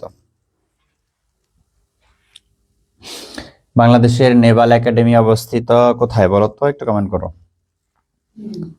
পতেঙ্গা হবে, ঠিক আছে। 32 নম্বর পতেঙ্গা। ওকে, আচ্ছা, 33 নম্বরটা দেখি আমরা।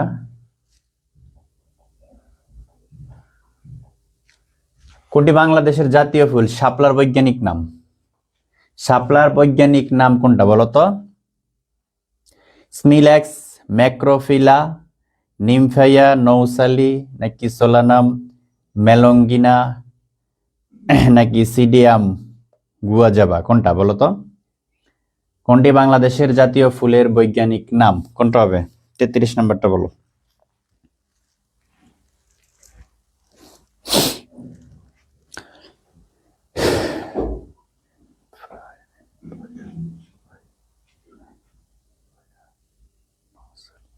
তেত্রিশ নম্বর কোনটা হবে? 32 জান্নাতুল আকমান 32-এর। আচ্ছা, 33 নম্বরটা একটু বলো। হ্যাঁ, 33 নম্বরটা বলো।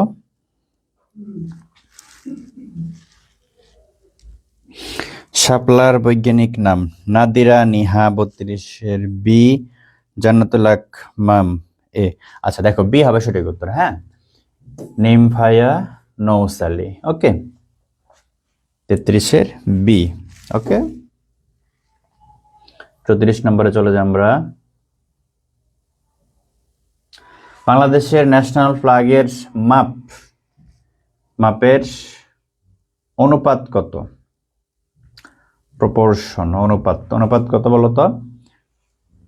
10/6, 11/7, 9/5, 10.5/7.5 কত? বাংলাদেশ জাতীয় পতাকার অনুপাত কত বাই কত? এটা খুবই ইজি কোয়েশ্চেন, আমাদের সবার জানার কথা, তাই না? 34 নম্বরটা বলো তো। বাংলাদেশের জাতীয় পতাকার মাপের অনুপাত হলো 10:6। ওকে, 10:6। আচ্ছা, 35 নম্বরটা দেখি আমরা।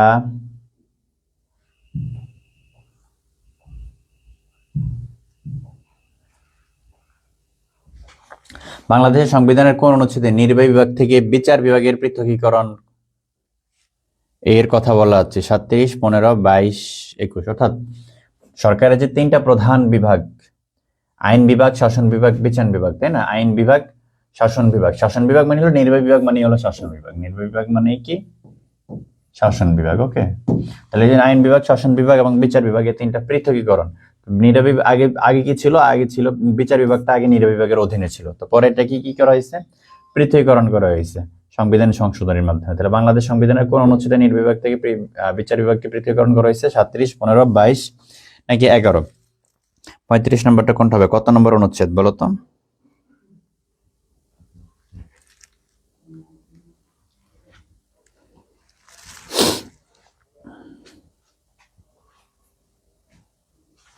বলো কোনটা হবে?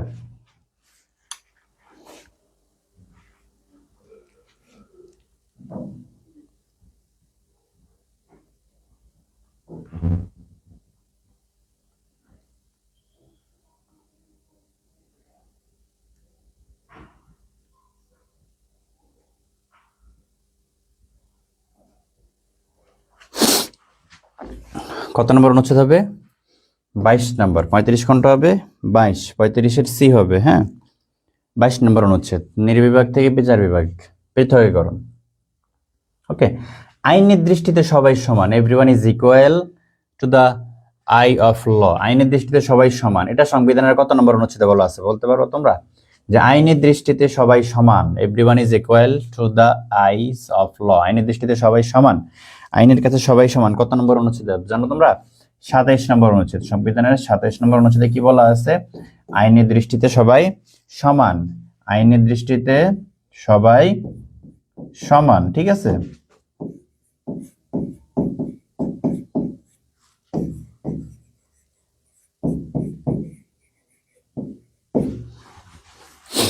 আচ্ছা ঠিক আছে।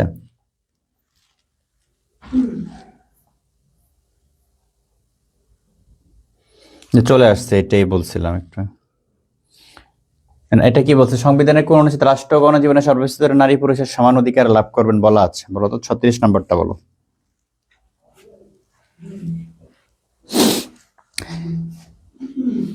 ওটা ছিল আইনের দৃষ্টিতে সবাই সমান, 27 নম্বরটা ছিল আইনের দৃষ্টিতে সবাই সমান। আর এটা হলো যে তোমার কি বলে, যে রাষ্ট্র গণজীবনের সর্বস্তরের নারী পুরুষের সমান অধিকার। একটা হলো আইনের দৃষ্টিতে সবাই সমান, আর একটা হলো সমান অধিকার। সমান অধিকারের কথা বলা আছে 28-এর 2 নম্বর অনুচ্ছেদে। ঠিক আছে, সমান অধিকারের কথা কোনটাতে বলা আছে? 28-এর 2 নং অনুচ্ছেদে। ওকে, আচ্ছা,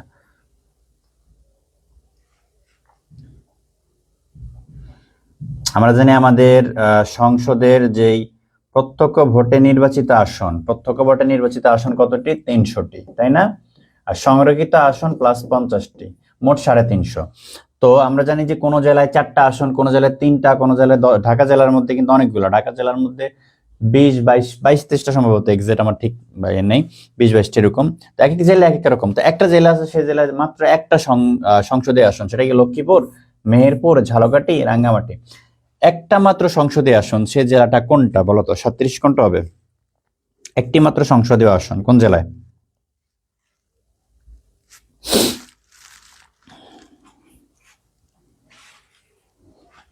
একটি মাত্র সংসদীয় আসন কোন জেলায় বলো তো? একটি মাত্র সংসদীয় আসন হলো রাঙ্গামাটি জেলায়। ওকে,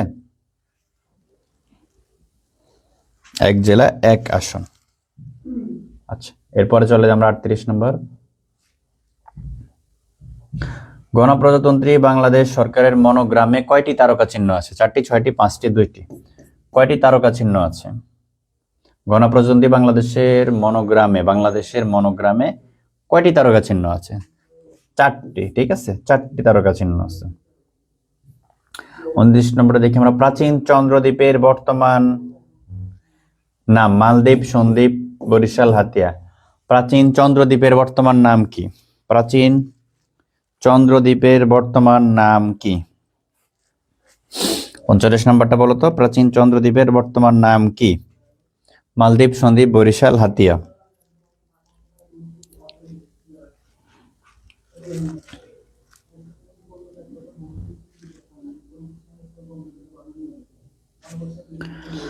প্রাচীন চন্দ্রদ্বীপের বর্তমান নাম বরিশাল। ঠিক আছে, বরিশাল। এটা আমরা একটু আগে পড়ছিলাম, আবার চলে আসছে ভুলবশত, যে বাংলাদেশ নেভাল একাডেমি পতেঙ্গাতে অবস্থিত। হ্যাঁ, চট্টগ্রামের পতেঙ্গা অবস্থিত। আচ্ছা, 41 নম্বরে চলে যাই আমরা।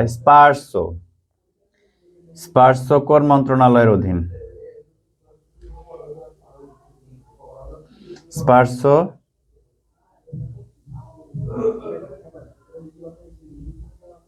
স্পারসো কোন মন্ত্রণালয়ের অধীন বলো?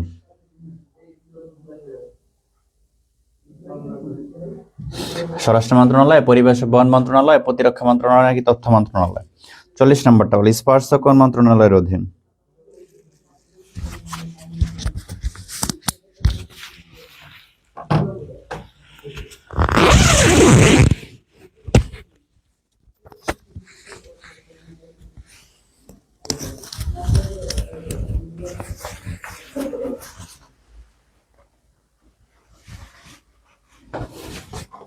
তাহলে কোনটা হবে? 41 সঠিক উত্তর। স্পারসো কোন মন্ত্রণালয়ের অধীন? স্বরাষ্ট্র, পরিবেশ ও বন, প্রতিরক্ষা নাকি তথ্য? আচ্ছা, জান্নাতুল আকমাম 31 প্রতিরক্ষা মন্ত্রণালয়। গুড, তাহলে প্রতিরক্ষা মন্ত্রণালয়। স্পারসো কোন মন্ত্রণালয়ের অধীনে? প্রতিরক্ষা মন্ত্রণালয়। ঠিক আছে।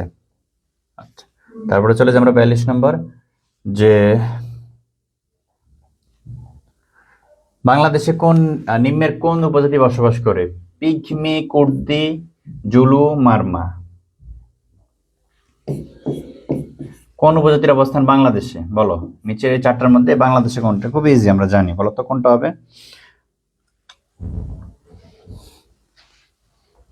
কোনটা হবে সঠিক উত্তর বলো?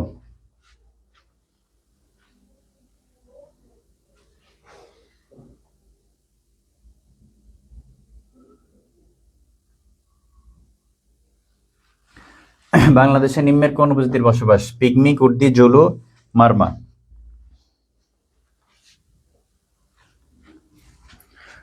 42 নম্বরটা বলো। আচ্ছা, গুড, মারমা। হ্যাঁ, 43 নম্বরটা দেখি আমরা, যে বাংলাদেশে বসবাস করে না কারা? রাখাইন, মণিপুরি, খাসিয়া, নাগা? বাংলাদেশে বসবাস করে না কোনটি বলতো? কোনটা হবে সঠিক উত্তর?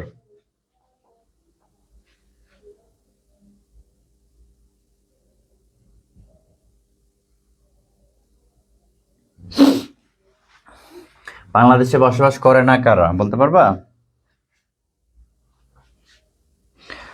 43, রাখাইন বসবাস করে, মণিপুরি বসবাস করে, খাসিয়া করে, নাগা করে না। নাগারা বসবাস করে মূলত ভারতের নাগাল্যান্ড, অরুণাচল এগুলোতে, এবং মায়ানমারে কিছু অংশে বসবাস করে নাগা। ঠিক আছে, বাংলাদেশে না। আচ্ছা, তারপরে আমরা চলে যাই 44 নম্বরটা, যে বাংলাদেশে কোন উপজাতির লোকসংখ্যা সবচেয়ে বেশি? অর্থাৎ আমরা তো জানি বাংলাদেশের লোকজাতি বা ক্ষুদ্র নৃগোষ্ঠী প্রায় 50টার মতো, তাই না? তার মধ্যে সাঁওতাল, চাকমা, মারমা আছে।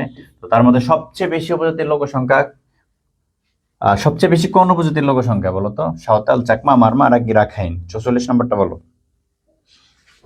সবচেয়ে বেশি উপজাতি। 44-এর খ চাকমা, ঠিক আছে। সবচেয়ে বেশি উপজাতি কোনটা? চাকমা।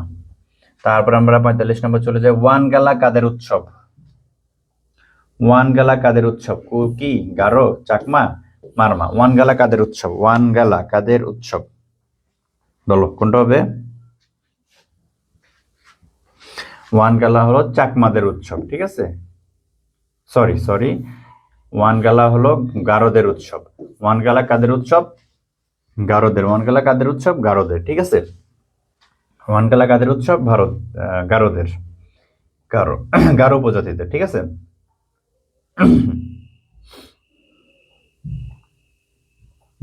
এটা দেখো যে বাংলাদেশের কোন উপজাতিটি মাতৃতান্ত্রিক? গারো, চাকমা, মারমা, হাজং। মাতৃতান্ত্রিক, পিতৃতান্ত্রিক আমরা বুঝি। আমাদের বাংলাদেশের সমাজ ব্যবস্থা হলো পিতৃতান্ত্রিক, অর্থাৎ আমাদের ঘরে আমাদের সকলের ঘরে পিতা প্রধান, তাই না? পিতা হলেন সর্বময় ক্ষমতার অধিকারী, হ্যাঁ, তাই না? তাহলে পিতা হলেন, তার কমান্ডে আমাদের সবার মোটামুটি চলতে হয়, হ্যাঁ। তিনি হলেন প্রধান পরামর্শদাতা। তেমনি কিন্তু একটা উপজাতি আছে, সেখানে পিতা না বরং মায়ের কথায় সবকিছু হয়, মাতৃতান্ত্রিক পরিবার ব্যবস্থা। তাহলে কোনটা সেটা? গারো, চাকমা, মারমা নাকি হাজং? কোনটা বলো তো? 46 নম্বরটা কোনটা হবে? মাতৃতান্ত্রিক উপজাতি কোনটা? গারো। আর গারোদের উৎসবের নাম কি? আমরা একটু আগে বলছিলাম ওয়ান গালা, তাই না? ওয়ান গালা গারোদের উৎসব এটা, তাই না? আচ্ছা, 47 নম্বরে চলে যাই আমরা। জলকেলি কাদের উৎসব? ত্রিপুরা, চাকমা, গারো, রাখাইন। জলকেলি, জলকেলিটা বলো তো। জলকেলি কাদের উৎসব? ত্রিপুরা, চাকমা, গারো নাকি রাখাইন? জলকেলিটা কাদের উৎসব?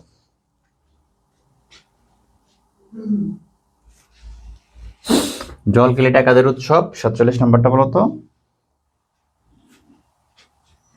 জলকেলিটা হলো রাখাইনদের উৎসব, ঠিক আছে, রাখাইনদের। 48 নম্বরটা দেখি আমরা। জীবন্তরী, এটা কি? জীবন্তরী কাব্যগ্রন্থ, ভাসমান হাসপাতাল, সিনেমা নাকি সংগঠন? কোনটা হবে বলো? জীবন্তরী। দেখি তোমরা অ্যান্সার করো, এটা জীবন্তরীটা করো। সবাই রেসপন্স করো, সবাই রেসপন্স করো, রেসপন্স করতে হবে সবাইকে। যারা লাইভ দেখতেছো ক্লাস, সবাই রেসপন্স করবা, হ্যাঁ। দেখি কে ক্যান্সার করছো।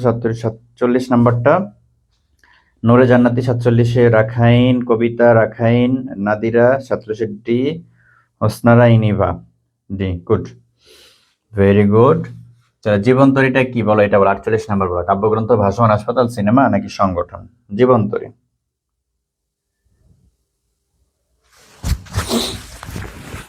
জীবন্তরীটা হলো ভাসমান হাসপাতাল, ঠিক আছে, ভাসমান হাসপাতাল। 49 নম্বরটা দেখি। বাংলাদেশের প্রথম শিক্ষা কমিশন। বাংলাদেশের প্রথম শিক্ষা কমিশন কোনটা? মফিজউদ্দিন শিক্ষা কমিশন, শামসুল হক শিক্ষা কমিশন, মাজেদ খান কমিশন, কুদরতি খোদা শিক্ষা কমিশন? কোনটা? বাংলাদেশের প্রথম শিক্ষা কমিশন কোনটা? বাংলাদেশের প্রথম শিক্ষা কমিশন হলো কুদরতি খোদা শিক্ষা কমিশন, ঠিক আছে, কুদরতি খোদা শিক্ষা কমিশন। ওকে। আচ্ছা, 50 নম্বরটা দেখি। বাংলাদেশের দীর্ঘতম রেল সেতু একক। বাংলাদেশের দীর্ঘতম একক রেল সেতু। বাংলাদেশের দীর্ঘতম একক দীর্ঘতম রেল সেতু কোনটা? বাংলাদেশের একক দীর্ঘতম রেল সেতু ভৈরব, হার্ডিঞ্জ, ব্রহ্মপুত্র, তিস্তা। বাংলাদেশের একক দীর্ঘতম রেল সেতু কোনটা? বাংলাদেশের একক দীর্ঘতম রেল সেতু হলো হার্ডিঞ্জ রেল সেতু, ঠিক আছে, হার্ডিঞ্জ। ওকে, 50 হার্ডিঞ্জ হবে। আচ্ছা, 51 নম্বরটা দেখি আমরা। মংলা বন্দর। মংলা বন্দরটা কোথায়? খুলনা, বাগেরহাট, সাতক্ষীরা, বরগুনা? কোথায় বলো তো? খুলনা, বাগেরহাট, সাতক্ষীরা, বরগুনা। মংলা বন্দরটা কোন জায়গায়? কমেন্ট করো তোমরা। 51 নম্বরে আসো, তোমাদের রেসপন্স বলো। 51 কোনটা হবে? মংলা বন্দর। মংলা বন্দরটা বলবা। আবার এটা বললো এদিকে যে পায়রা সমুদ্র বন্দরটা কোথায়? পায়রা। মংলাটা তো বলবে, পায়রাটা বলো। তারপরে বলো, দ্রুত দ্রুত কমেন্ট করে ফেলো।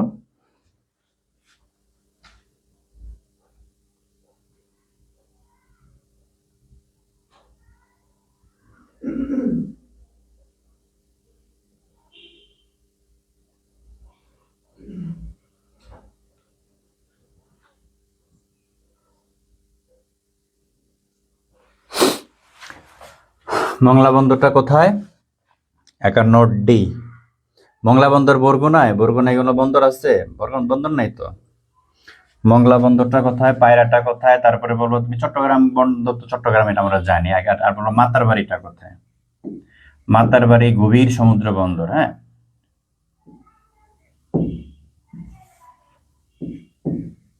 মাতারবাড়ি সমুদ্র বন্দর, সেটা কোথায়? তাহলে মংলা বন্দরটা হলো বাগেরহাট। পায়রাটা সবাই একটু কমেন্ট করে ফেলো। মংলাটা আমরা পাইলাম যে বাগেরহাট, আর পায়রাটা কোথায়?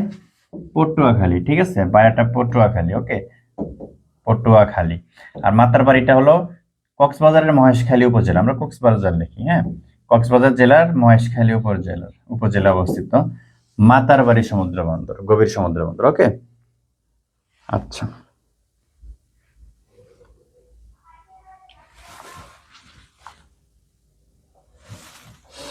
তারপরে যে আমরা 52 উপমহাদেশ। উপমহাদেশ বলতে ভারতীয় উপমহাদেশ, বাংলাদেশ, ভারত, পাকিস্তান, হ্যাঁ, শ্রীলঙ্কা, এগুলো মিলে। তো কত সালে উপমহাদেশের প্রথম রেলগাড়ি চালু হয়? 1853, 1850, 1851, 1852।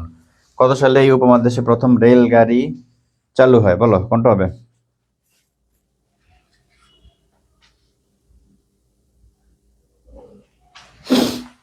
কত সালে উপমহাদেশে রেলগাড়ি চালু হয়? 1853 সালে। ঠিক আছে, প্রথম রেলগাড়ি 1853। মাতারবাড়ি মহেশখালী কক্সবাজার। গুড কবিতা, ভেরি গুড। ওকে, বাংলাদেশ পোস্টাল একাডেমি, এটা বলো। বাংলাদেশ পোস্টাল একাডেমি কোথায়? রাজশাহী, ঢাকা, চট্টগ্রাম, খুলনা। বাংলাদেশ পোস্টাল একাডেমি, এটার অ্যান্সার করো। আর একটা কোশ্চেন তোমাদের কাছে, বাংলাদেশ পুলিশ একাডেমিটা কোথায়? বাংলাদেশ পুলিশ একাডেমি সেটা কোথায়? বাংলাদেশ পুলিশ একাডেমিটা কোথায় অবস্থিত? একটু কমেন্ট করে ফেলো। হ্যাঁ, 53। বাংলাদেশ পোস্টাল একাডেমি কোথায়? আর বাংলাদেশ পোস্টাল একাডেমি তার কোথায়? হ্যাঁ, একটু কমেন্ট করো। আর পুলিশ একাডেমিটা কোথায়? হ্যাঁ, একটু কমেন্ট করে ফেলো। 53 নম্বরটা বলো। আচ্ছা দেখো, বাংলাদেশ পোস্টাল একাডেমি অবস্থিত রাজশাহীতে, আর পুলিশ একাডেমি সেটাও রাজশাহীতে, সারদা, রাজশাহী। ঠিক আছে, রাজশাহী, সারদা। ওকে,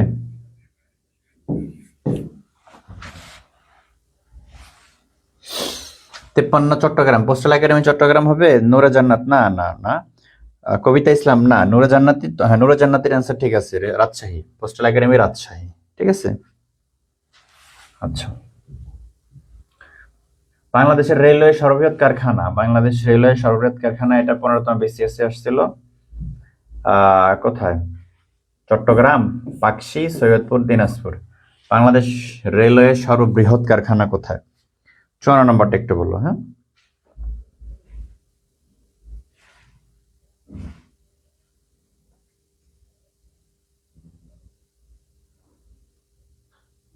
শয়তানের ইব্বা, police academy, Rajshahi. Good, very good. Yusa Ferdoustania, 53 Rajshahi.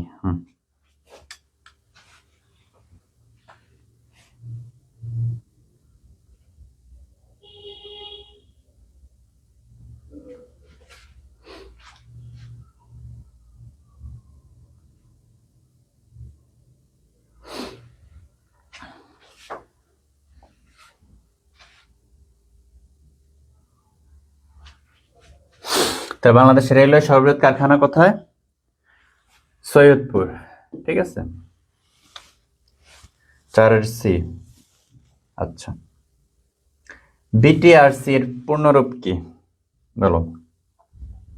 ICT থেকে তোমাদের দুই একটা কোশ্চেন থাকে। তাহলে বিটিআরসি এর পূর্ণরূপ কি? Bangladesh telecommunication regulatory corporation, Bangladesh telegraphic regulatory corporation, Bangladesh telegraphic regulatory commission. তিনটা অপশন তোমাদের এখানে। আচ্ছা বলো, তিনটা থেকে বাংলাদেশ কোনটা সঠিক উত্তর কোনটা হবে? 55 নম্বরটা সঠিক উত্তর কোনটা হবে? বলো।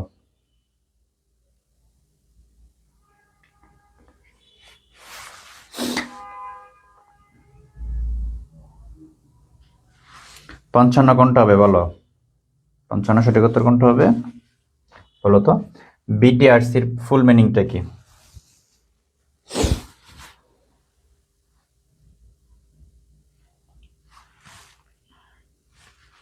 বিটিআরসি এর ফুল মিনিং কি?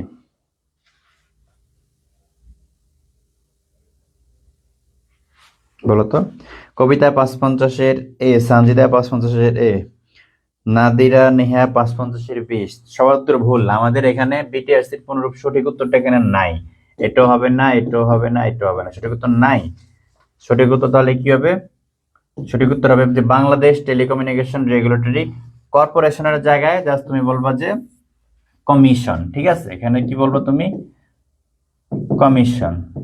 বাংলাদেশ টেলিকমিউনিকেশন রেগুলেটরি কমিশন বলে তখন তুমি এটাকে সঠিক অ্যান্সার দিতে পারবা। Okay, Bangladesh telecommunication regulatory commission, Bangladesh telecommunication regulatory commission. Jannatul Akmam, good, very good, very good. হ্যাঁ, আচ্ছা, তাহলে বিটিআরসি এর ফুল মিনিংটা কি? Bangladesh telecommunication regulatory commission. Okay, not corporation. আচ্ছা, ওই যে এখানে চলে আসছে তোমার পরের ইয়েতে। ওকে, যাক আমরা 56 নম্বরটা একটু দেখি। 56 নম্বরটা একটু দেখো, যে বাংলাদেশে সর্বপ্রথম ডিজিটাল টেলিফোন ব্যবস্থা কবে চালু হয়? ডিজিটাল টেলিফোন ব্যবস্থা 4 জানুয়ারি 1990, 3 ফেব্রুয়ারি 1990, 3 মার্চ 1990, 4 জানুয়ারি 1991। ডিজিটাল টেলিফোন ব্যবস্থা 56 নম্বরটা কি হবে বলো?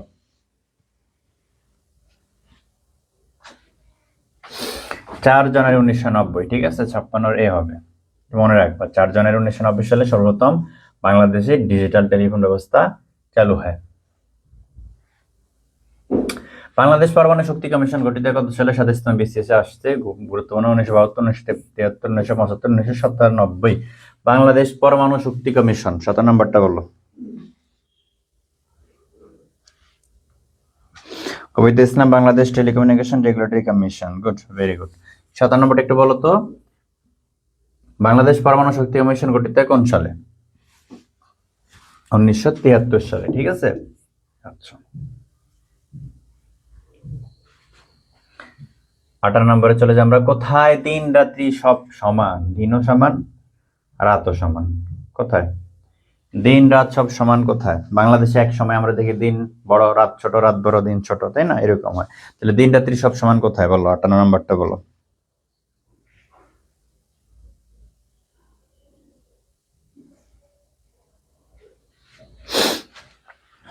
58। দিন রাত্রি সব সমান হয় নিরক্ষরেখায়। ঠিক আছে, মেরু অঞ্চল নিরক্ষরেখা, উত্তর ভারত, দক্ষিণ ভারত নিরক্ষরেখায় দিন রাত সব সমান হয়। ওকে, আচ্ছা। 59 নম্বরটা একটু দেখো, যে বছরে কোন তারিখে দিন রাত সব সমান হয়? 21 সেপ্টেম্বর, 23 সেপ্টেম্বর, 23 মার্চ, 21 এপ্রিল। দিন রাত সব সমান, দিন রাত সব সমান হয় কখন বলো?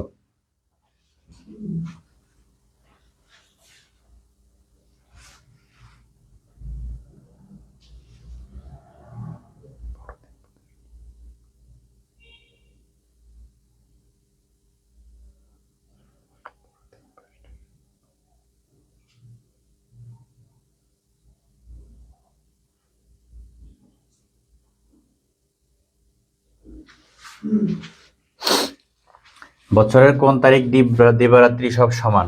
59 নম্বরটা একটু বলো তো, 59 কোনটা হবে? 59, 23 সেপ্টেম্বর হবে। হ্যাঁ, দিন রাত সব সমান 23 সেপ্টেম্বর। 60 নম্বরটা থেকে সার্ক ভুক্ত কোন দেশে কোনো বিশ্ববিদ্যালয় নেই? সার্কভুক্ত কোন দেশে কোনো বিশ্ববিদ্যালয় নেই? ভুটান, মালদ্বীপ, নেপাল, আফগানিস্তান। সার্কভুক্ত কোন দেশে কোনো বিশ্ববিদ্যালয় নেই বলতো? সার্কভুক্ত কোন দেশে কোনো বিশ্ববিদ্যালয় নাই? মালদ্বীপ। ওকে, সার্কভুক্ত কোন দেশে কোনো বিশ্ববিদ্যালয় নাই, উত্তরটা কি হবে তাহলে? মালদ্বীপ। ঠিক আছে, আচ্ছা। 61 নম্বরটা দেখি আমরা, যে কারবালা বর্তমানে কোন দেশে অবস্থিত? কারবালার ময়দান, যেখানে ইমাম রাসূলুল্লাহ ইসলামের নাতি ইমাম হোসেন রাদিয়াল্লাহু তাআলা আনহুকে কি করা হয়? শহীদ করা হয়। হ্যাঁ, ইয়াজিদ তার নেতৃত্বে শহীদ করা হয়। সেই কারবালার ময়দানে, কারবালার ময়দান বর্তমানে কোন দেশে অবস্থিত? জর্ডান, সিরিয়া, সৌদি আরব নাকি ইরাক? 61 নম্বরটা কি হবে বলতো? কারবালার ময়দান কোথায় অবস্থিত, কোন দেশে? কারবালার ময়দান। আচ্ছা, কারবালার ময়দান অবস্থিত ইরাকে, ঠিক আছে। আচ্ছা, স্ট্যাচু অফ পিচ কোথায় অবস্থিত? Nagasaki, New York, Toronto, Hiroshima. Hiroshima না, এটার নামটা হবে হিরোশিমা। হ্যাঁ, স্ট্যাচু অফ পিচ কোথায় অবস্থিত বলো, 62 নম্বরটা। স্ট্যাচু অফ পিচ কোথায়? এটা অবস্থিত নাগাসাকিতে, জাপানে। নাগাসাকিটা কোথায়? জাপানে। ওই যে 19 মনে আছে তোমাদের, 1945 সালে যে দ্বিতীয় বিশ্বযুদ্ধ, 1939 থেকে 45 সালে দ্বিতীয় বিশ্বযুদ্ধ হয়েছিল। 1945 সালে যুক্তরাষ্ট্র কি করে, জাপানের হিরোশিমা এবং নাগাসাকিতে দুইটা পারমাণবিক বোমা নিক্ষেপ করে, তাই না? লিটল কি জানো, অ্যাটম, লিটল ফ্যাটম্যান, এরকম নাম দুইটি। আচ্ছা, লিটল ম্যান, ফ্যাটম্যান, এরকম। তাহলে স্ট্যাচু অফ পিচ কোথায় অবস্থিত? নাগাসাকিতে অবস্থিত, জাপানে। এখানে কি হয়েছিল, এই যে নাগাসাকি, হিরোশিমা, এই দুইটাতে কি হয়েছিল? জাপান, এই দুইটা জাপানের শহর অঞ্চল। হ্যাঁ, এখানে 1945 সালে যুক্তরাষ্ট্র দ্বিতীয় বিশ্বযুদ্ধের সময়কালীন কি করে, পারমাণবিক বোমা নিক্ষেপ করে। হ্যাঁ, আচ্ছা, বিশ্বের ইতিহাসের ওইটাই সর্বপ্রথম পারমাণবিক বোমা নিক্ষেপ, এবং ওইটাই এ পর্যন্ত শেষ। তারপরে আর পৃথিবীতে কোনো দেশে এরকম পারমাণবিক বোমা নিক্ষেপ করা হয় না। এই পুত্রজায়া হলো মালির রাজধানী, মালদ্বীপের রাজধানী, মালাউলের রাজধানী, মালয়েশিয়ার প্রশাসনিক রাজধানী। আচ্ছা, মনে রাখবা 63 নাম্বারটা, যে তোমরা বলো 63 নাম্বারটা মনে রাখবা। পুত্রজায়া হলো মালয়েশিয়ার প্রশাসনিক রাজধানী, মালয়েশিয়ার প্রশাসনিক রাজধানী পুত্রজায়া, ঠিক আছে। আচ্ছা, 64 নাম্বারটা দেখি আমরা। কোন দেশ এবং তার রাজধানীর নাম একই? দেশের নাম মজা, রাজধানীর নাম ওতা। লেবানন, সিঙ্গাপুর, ভুটান, মালদ্বীপ। 64 নাম্বারটা বলো, 64।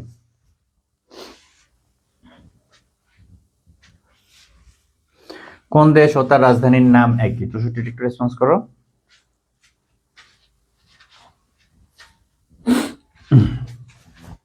কোন দেশ ও তার রাজধানীর নাম একই? লেবানন, সিঙ্গাপুর, ভুটান, মালদ্বীপ।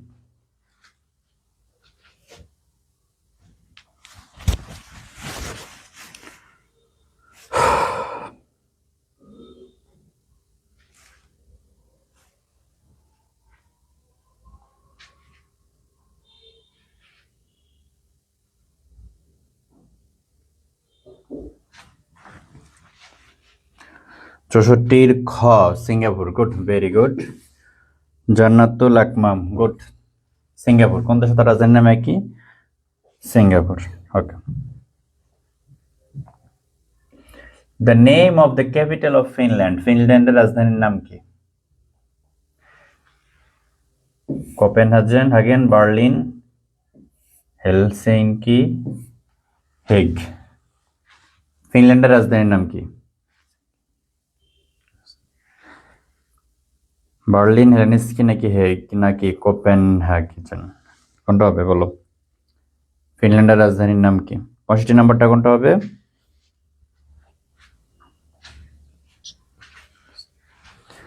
হেলসিঙ্কি। হ্যাঁ, ফিনল্যান্ডের রাজধানী হবে সি নাম্বারটা, 65 সি। ওকে, 66 নাম্বারটা দেখি আমরা। নাগোর্নো কারাবাখ কোন দুটি দেশের করিডোর? Azerbaijan, Armenia, Latvia, Kazakhstan, Russia, Armenia. Nagorno Karabakh কোন দুটি দেশের করিডোর? 66 নম্বরটা বলো, 66 নম্বরটা কি হবে? Azerbaijan, Armenia. Okay, Nagorno Karabakh কোন দুটি দেশের করিডোর? আজারবাইজান এবং আর্মেনিয়া। রেসপন্স করতে হবে, হ্যাঁ, সবাই বেশি বেশি করে রেসপন্স করো। নেক্সট কোশ্চেনে চলে যাই আমরা। গ্রিসের রাজধানীর নাম কি? গ্রিসের রাজধানী কোনটা বলো তো? Rome, Athens, Milan, Geneva. Geneva তো সুইজারল্যান্ডে, তাই না? রোম তো ইতালিতে। তাহলে গ্রিসের রাজধানী কোনটা? গ্রিসের রাজধানী হলো অ্যাথেন্স, ঠিক আছে। গ্রিসের রাজধানীটা কি? অ্যাথেন্স। 68 নম্বরটা দেখি আমরা, বেলারুশের রাজধানীর নাম এটা বলো। Kyiv, Baku, Minsk, Vistula. বেলারুশের রাজধানী 68 নম্বরটা একটু কমেন্ট করে ফেলো। 68।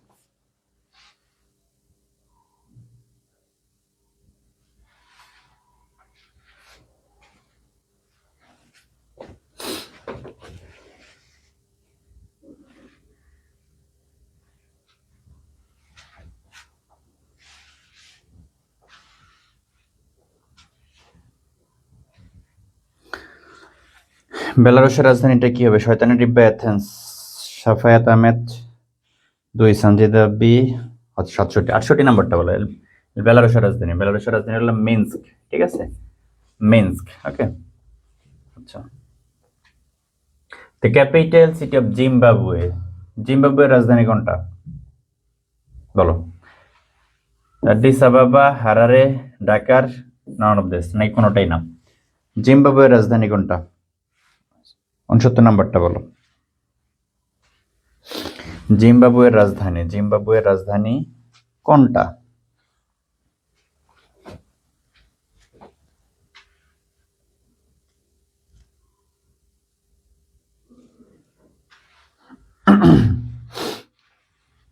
হারারে, ঠিক আছে, জিম্বাবুয়ের রাজধানী হারারে। 70 নাম্বার কোয়েশ্চেনটা অনেক গুরুত্বপূর্ণ, এবার অনেক মোস্ট বেশি বেশি গুরুত্বপূর্ণ। সেটা হলো যে ভেনেজুয়েলা পর্যন্ত কোন মহাদেশ? ভেনেজুয়েলা যে একটা দেশ, এটা আফ্রিকা, ইউরোপ, দক্ষিণ আমেরিকা নাকি এশিয়া? কোন মহাদেশ? আমরা পড়ছিলাম যে সাম্প্রতিক সময় ভেনেজুয়েলায় কি হয়েছিল, যে গত ক্লাসে আমরা আলোচনা করেছিলাম, তাই না? 3 নভেম্বর ভেনেজুয়েলার প্রেসিডেন্টকে কি করা হয়? নিকোলাস মাদুরোকে এবং তার স্ত্রীকে অপহরণ করে যুক্তরাষ্ট্রে নিয়ে আসা হয়, তাই না?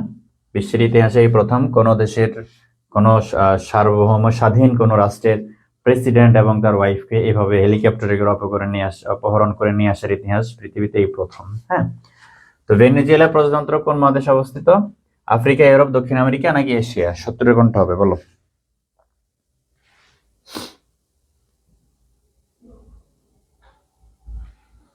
70 সি, দক্ষিণ আমেরিকা। হ্যাঁ, আচ্ছা।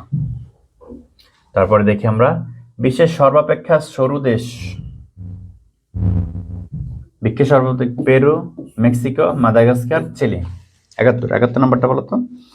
বিশেষ আমরা প্রায় শেষের দিকে, হ্যাঁ, আর একটু আছে, আমরা 70-80টার মধ্যে এমসিকিউ সলভ করবো, আর 8-9টা আছে। তো শেষ পর্যন্ত একটু তোমরা থাকো, হ্যাঁ, করতে থাকো ইনশাল্লাহ। আমরা আশা করি এগুলো থেকে ভালো সময় একটু পরিমাণ কমান পাবো। তাহলে বিশ্বের সর্বাপেক্ষা সরু দেশ পেরু, মেক্সিকো, মাদাগাস্কার, চিলি, কোনটা হবে? 71 নাম্বারটা বলো। চিলি, হ্যাঁ, বিশ্বের সর্বাপেক্ষা সরু দেশ চিলি। 72 নাম্বারটা দেখি আমরা, ঐতিহাসিক বাবরি মসজিদ যেটা ভেঙে ফেলা হয়েছিল, তাই না? ঐতিহাসিক বাবরি মসজিদ ভারতের কোন প্রদেশ? অন্ধ্র, হরিয়ানা, রাজস্থান, উত্তরপ্রদেশ। কোন প্রদেশে?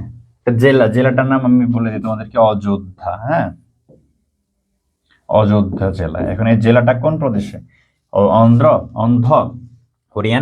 অন্ধ্র, হরিয়ানা, রাজস্থান, উত্তরপ্রদেশ। কোন প্রদেশে ছিল? 72, উত্তরপ্রদেশে ছিল, ঠিক আছে। আচ্ছা, ইস্তিফাদা বলতে কি বোঝায়? ইস্তিফাদা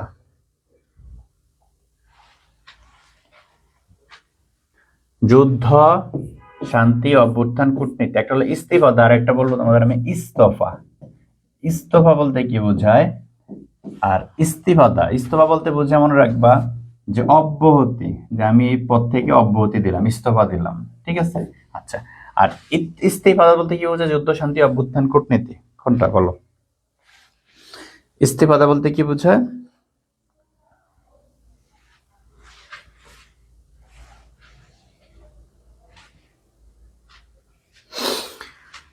আচ্ছা, অভ্যুত্থান, ঠিক আছে। ইস্তিফাদা মানে কি? অভ্যুত্থান।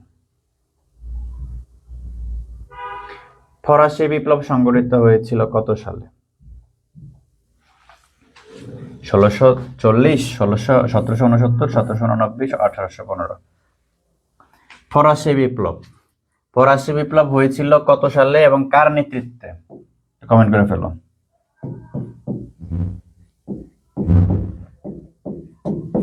ফরাসি বিপ্লব হয়েছিল কার নেতৃত্বে বলো তো, কত সালে এবং কার নেতৃত্বে, একটু কমেন্ট করে ফেললো। হ্যাঁ,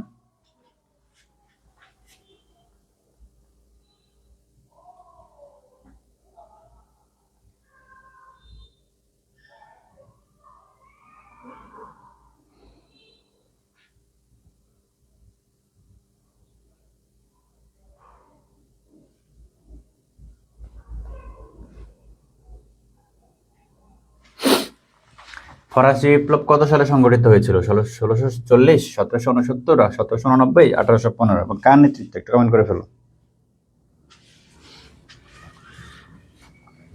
কার নেতৃত্বে, এটা এরকম প্রশ্ন তোমাদের আসবে না, এটা অনেকের নেতৃত্বে হয়েছিল। এখানে ফরাসি বিপ্লবটা থেকে যে ধরনের প্রশ্ন আসতে পারবে যে এটা কোন দেশে হয়েছিল, ফরাসি বিপ্লব কোন দেশে, ঠিক আছে, কোন দেশে হয়েছিল বলতে পারবা? ফ্রান্সে। ওকে, ফ্রান্সে। ফরাসি বিপ্লব হয়েছিল কোন দেশে? ফ্রান্সে। কত সালে? 1789 সালে। ওকে, একক কোন নেতৃত্বের ব্যক্তি ছিল না, অনেকের নেতৃত্বে হয়েছিল, এই জন্য এটা একভাবে বলা যায় না ফরাসি বিপ্লব। তবে তবে তবে কি, যদি রুশ বিপ্লব আসে, রুশ বিপ্লব, কি বললাম ভাই, রুশ বিপ্লব যদি আসে তাহলে বলতে পারবা যে রুশ বিপ্লব হয়েছিল লেনিনের নেতৃত্বে। কার নেতৃত্বে? লেনিনের নেতৃত্বে। কত সালে? 1917 সালে। কোথায়? রাশিয়ায়। ওকে, এটা ইম্পর্টেন্ট। রাশিয়ার রুশ বিপ্লব হয়েছিল 1917 সালে লেনিনের নেতৃত্বে, আর ফরাসি বিপ্লব হয়েছিল ফ্রান্সে 1789 সালে। কনসেপ্ট ক্লিয়ার কিনা একটু কমেন্ট করে জানাও যে ভাইয়া ক্লিয়ার, বুঝতে পারছি, কনসেপ্টটা কি ক্লিয়ার অর নট, কমেন্ট করে জানাও। হ্যাঁ, কনসেপ্টটা ক্লিয়ার কিনা একটু কমেন্ট করো।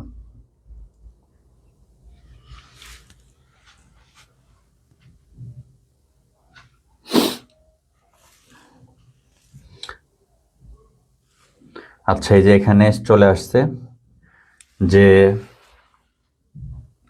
লেনিনের নেতৃত্বে রুশ বিপ্লব সংগঠিত হয়েছিল 1915, 1916, 17, 18। তাহলে লেনিনের নেতৃত্বে রুশ বিপ্লব হয়েছিল 1917 সালে, তাই না? 75 নম্বরটা কি হবে তাহলে? সি, 1917 সালে, রাইট। আচ্ছা, 76 নম্বরে চলে যাই আমরা। মেইন কাম্প এর লেখককে? Who is the author of this? Winston Churchill, Karl Marx? Winston Churchill যিনি যুক্তরাজ্যের প্রাইম মিনিস্টার, তিনি, নাকি কার্ল মার্কস, নাকি অ্যাডলফ হিটলার, নাকি আবুল কালাম? মেইন কাম্পের লেখককে? সঞ্জিদা ক্লিয়ার ভাইয়া, মিসকাতুন মার্জিয়া ক্লিয়ার ভাইয়া, শয়তানের ডিব্বা ক্লিয়ার, ভেরি গুড।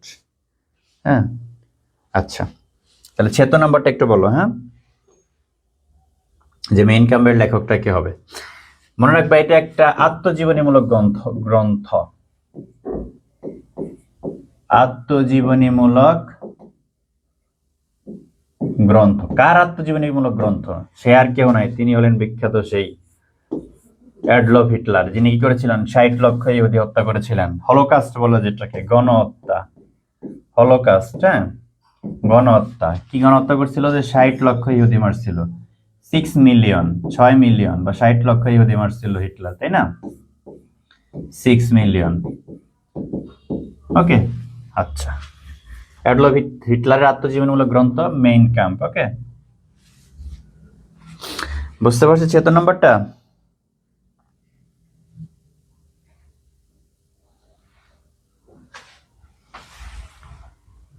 আচ্ছা,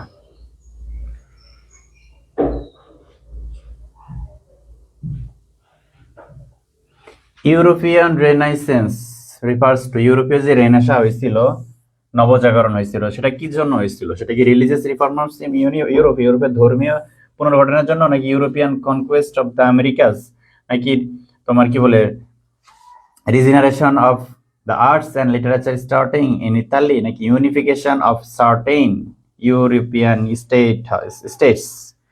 77 নম্বরটা কি হবে বলো?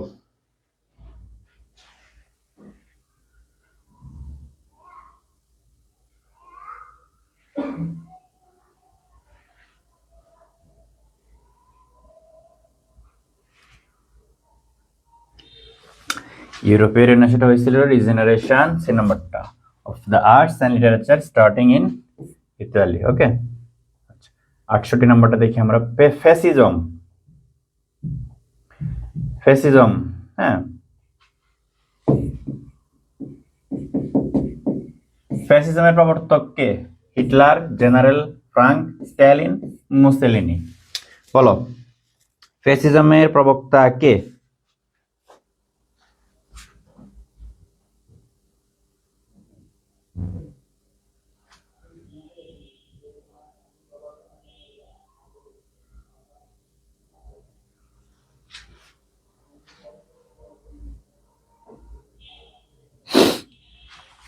ফ্যাসিজমের প্রবক্তা কে বলো তো?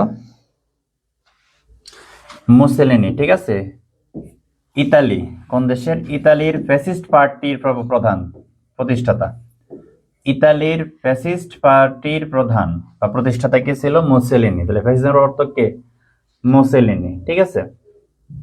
আচ্ছা, 79, আফ্রিকা মহাদেশের মানচিত্রে হর্নস অফ আফ্রিকাতে কোন দেশটি অবস্থিত? হর্নস অফ আফ্রিকাতে কোন দেশ অবস্থিত বলো তো? Ethiopia, Nigeria, Kenya, Sudan? কোনটা? হর্নস অফ আফ্রিকাতে কোথায় অবস্থিত, কোন দেশটা অবস্থিত বলো?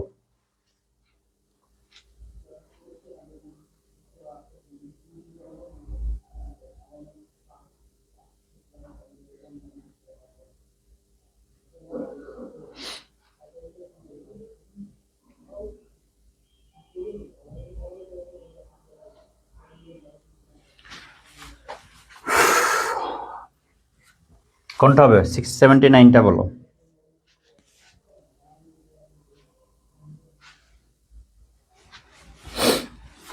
ইথিওপিয়া, ঠিক আছে, Ethiopia. Okay, last question for today. 80, যুক্তরাষ্ট্রের প্রেসিডেন্টের কার্যালয়ের নাম কি? যুক্তরাষ্ট্রের president, Pentagon building, oval office, white house, white হল? হোয়াইট হাউস তো যুক্তরাষ্ট্রের প্রেসিডেন্টের বাসভবন, তাই না? বাসভবন এবং কার্যালয় দুইটাই, তবে কার্যালয় স্পেসিফিক একটা নাম আছে, সেই স্পেসিফিক নামটা আমাদের কাছে জানতে চাই। যুক্তরাষ্ট্রের প্রেসিডেন্টের কার্যালয়ের নাম কি বলো? 80 নম্বরটা। ওই জায়গাটা, ওই কার্যালয়টা হোয়াইট হাউসের মধ্যে অবস্থিত, ঠিক আছে, বাসভবনের মধ্যে অবস্থিত। তো এই কার্যালয়টার নাম কি, সেটা কি? তাহলে এটা হবে না, আমরা বুঝতেছি। তাহলে সেটা কি পেন্টাগন বিল্ডিং হবে, ওভাল অফিস হবে, নাকি হোয়াইট হল হবে? সেটা হবে ওভাল অফিস। তাহলে 80 সঠিক উত্তর হলো বি নাম্বারটা। 80 সঠিক উত্তরটা কি? বি নাম্বার, ঠিক আছে। ওকে, ঠিক আছে, সবাই ভালো থাকো। আজকে ক্লাস এতটুকুই। প্রিপারেশন নিতে থাকো, তোমাদের এক্সাম তো খুব কাছাকাছি। আজ কত তারিখ? 23 তারিখ। নেক্সট এক্সাম হলো জগন্নাথ বিশ্ববিদ্যালয় 30 তারিখ এবং 31 তারিখ কুমিল্লা বিশ্ববিদ্যালয়, তাই না? তো সবাই ভালোভাবে প্রিপারেশন নিতে থাকো। সবার জন্য শুভকামনা রইল। ভালো থাকো সবাই। আসসালামু আলাইকুম, আল্লাহ হাফেজ।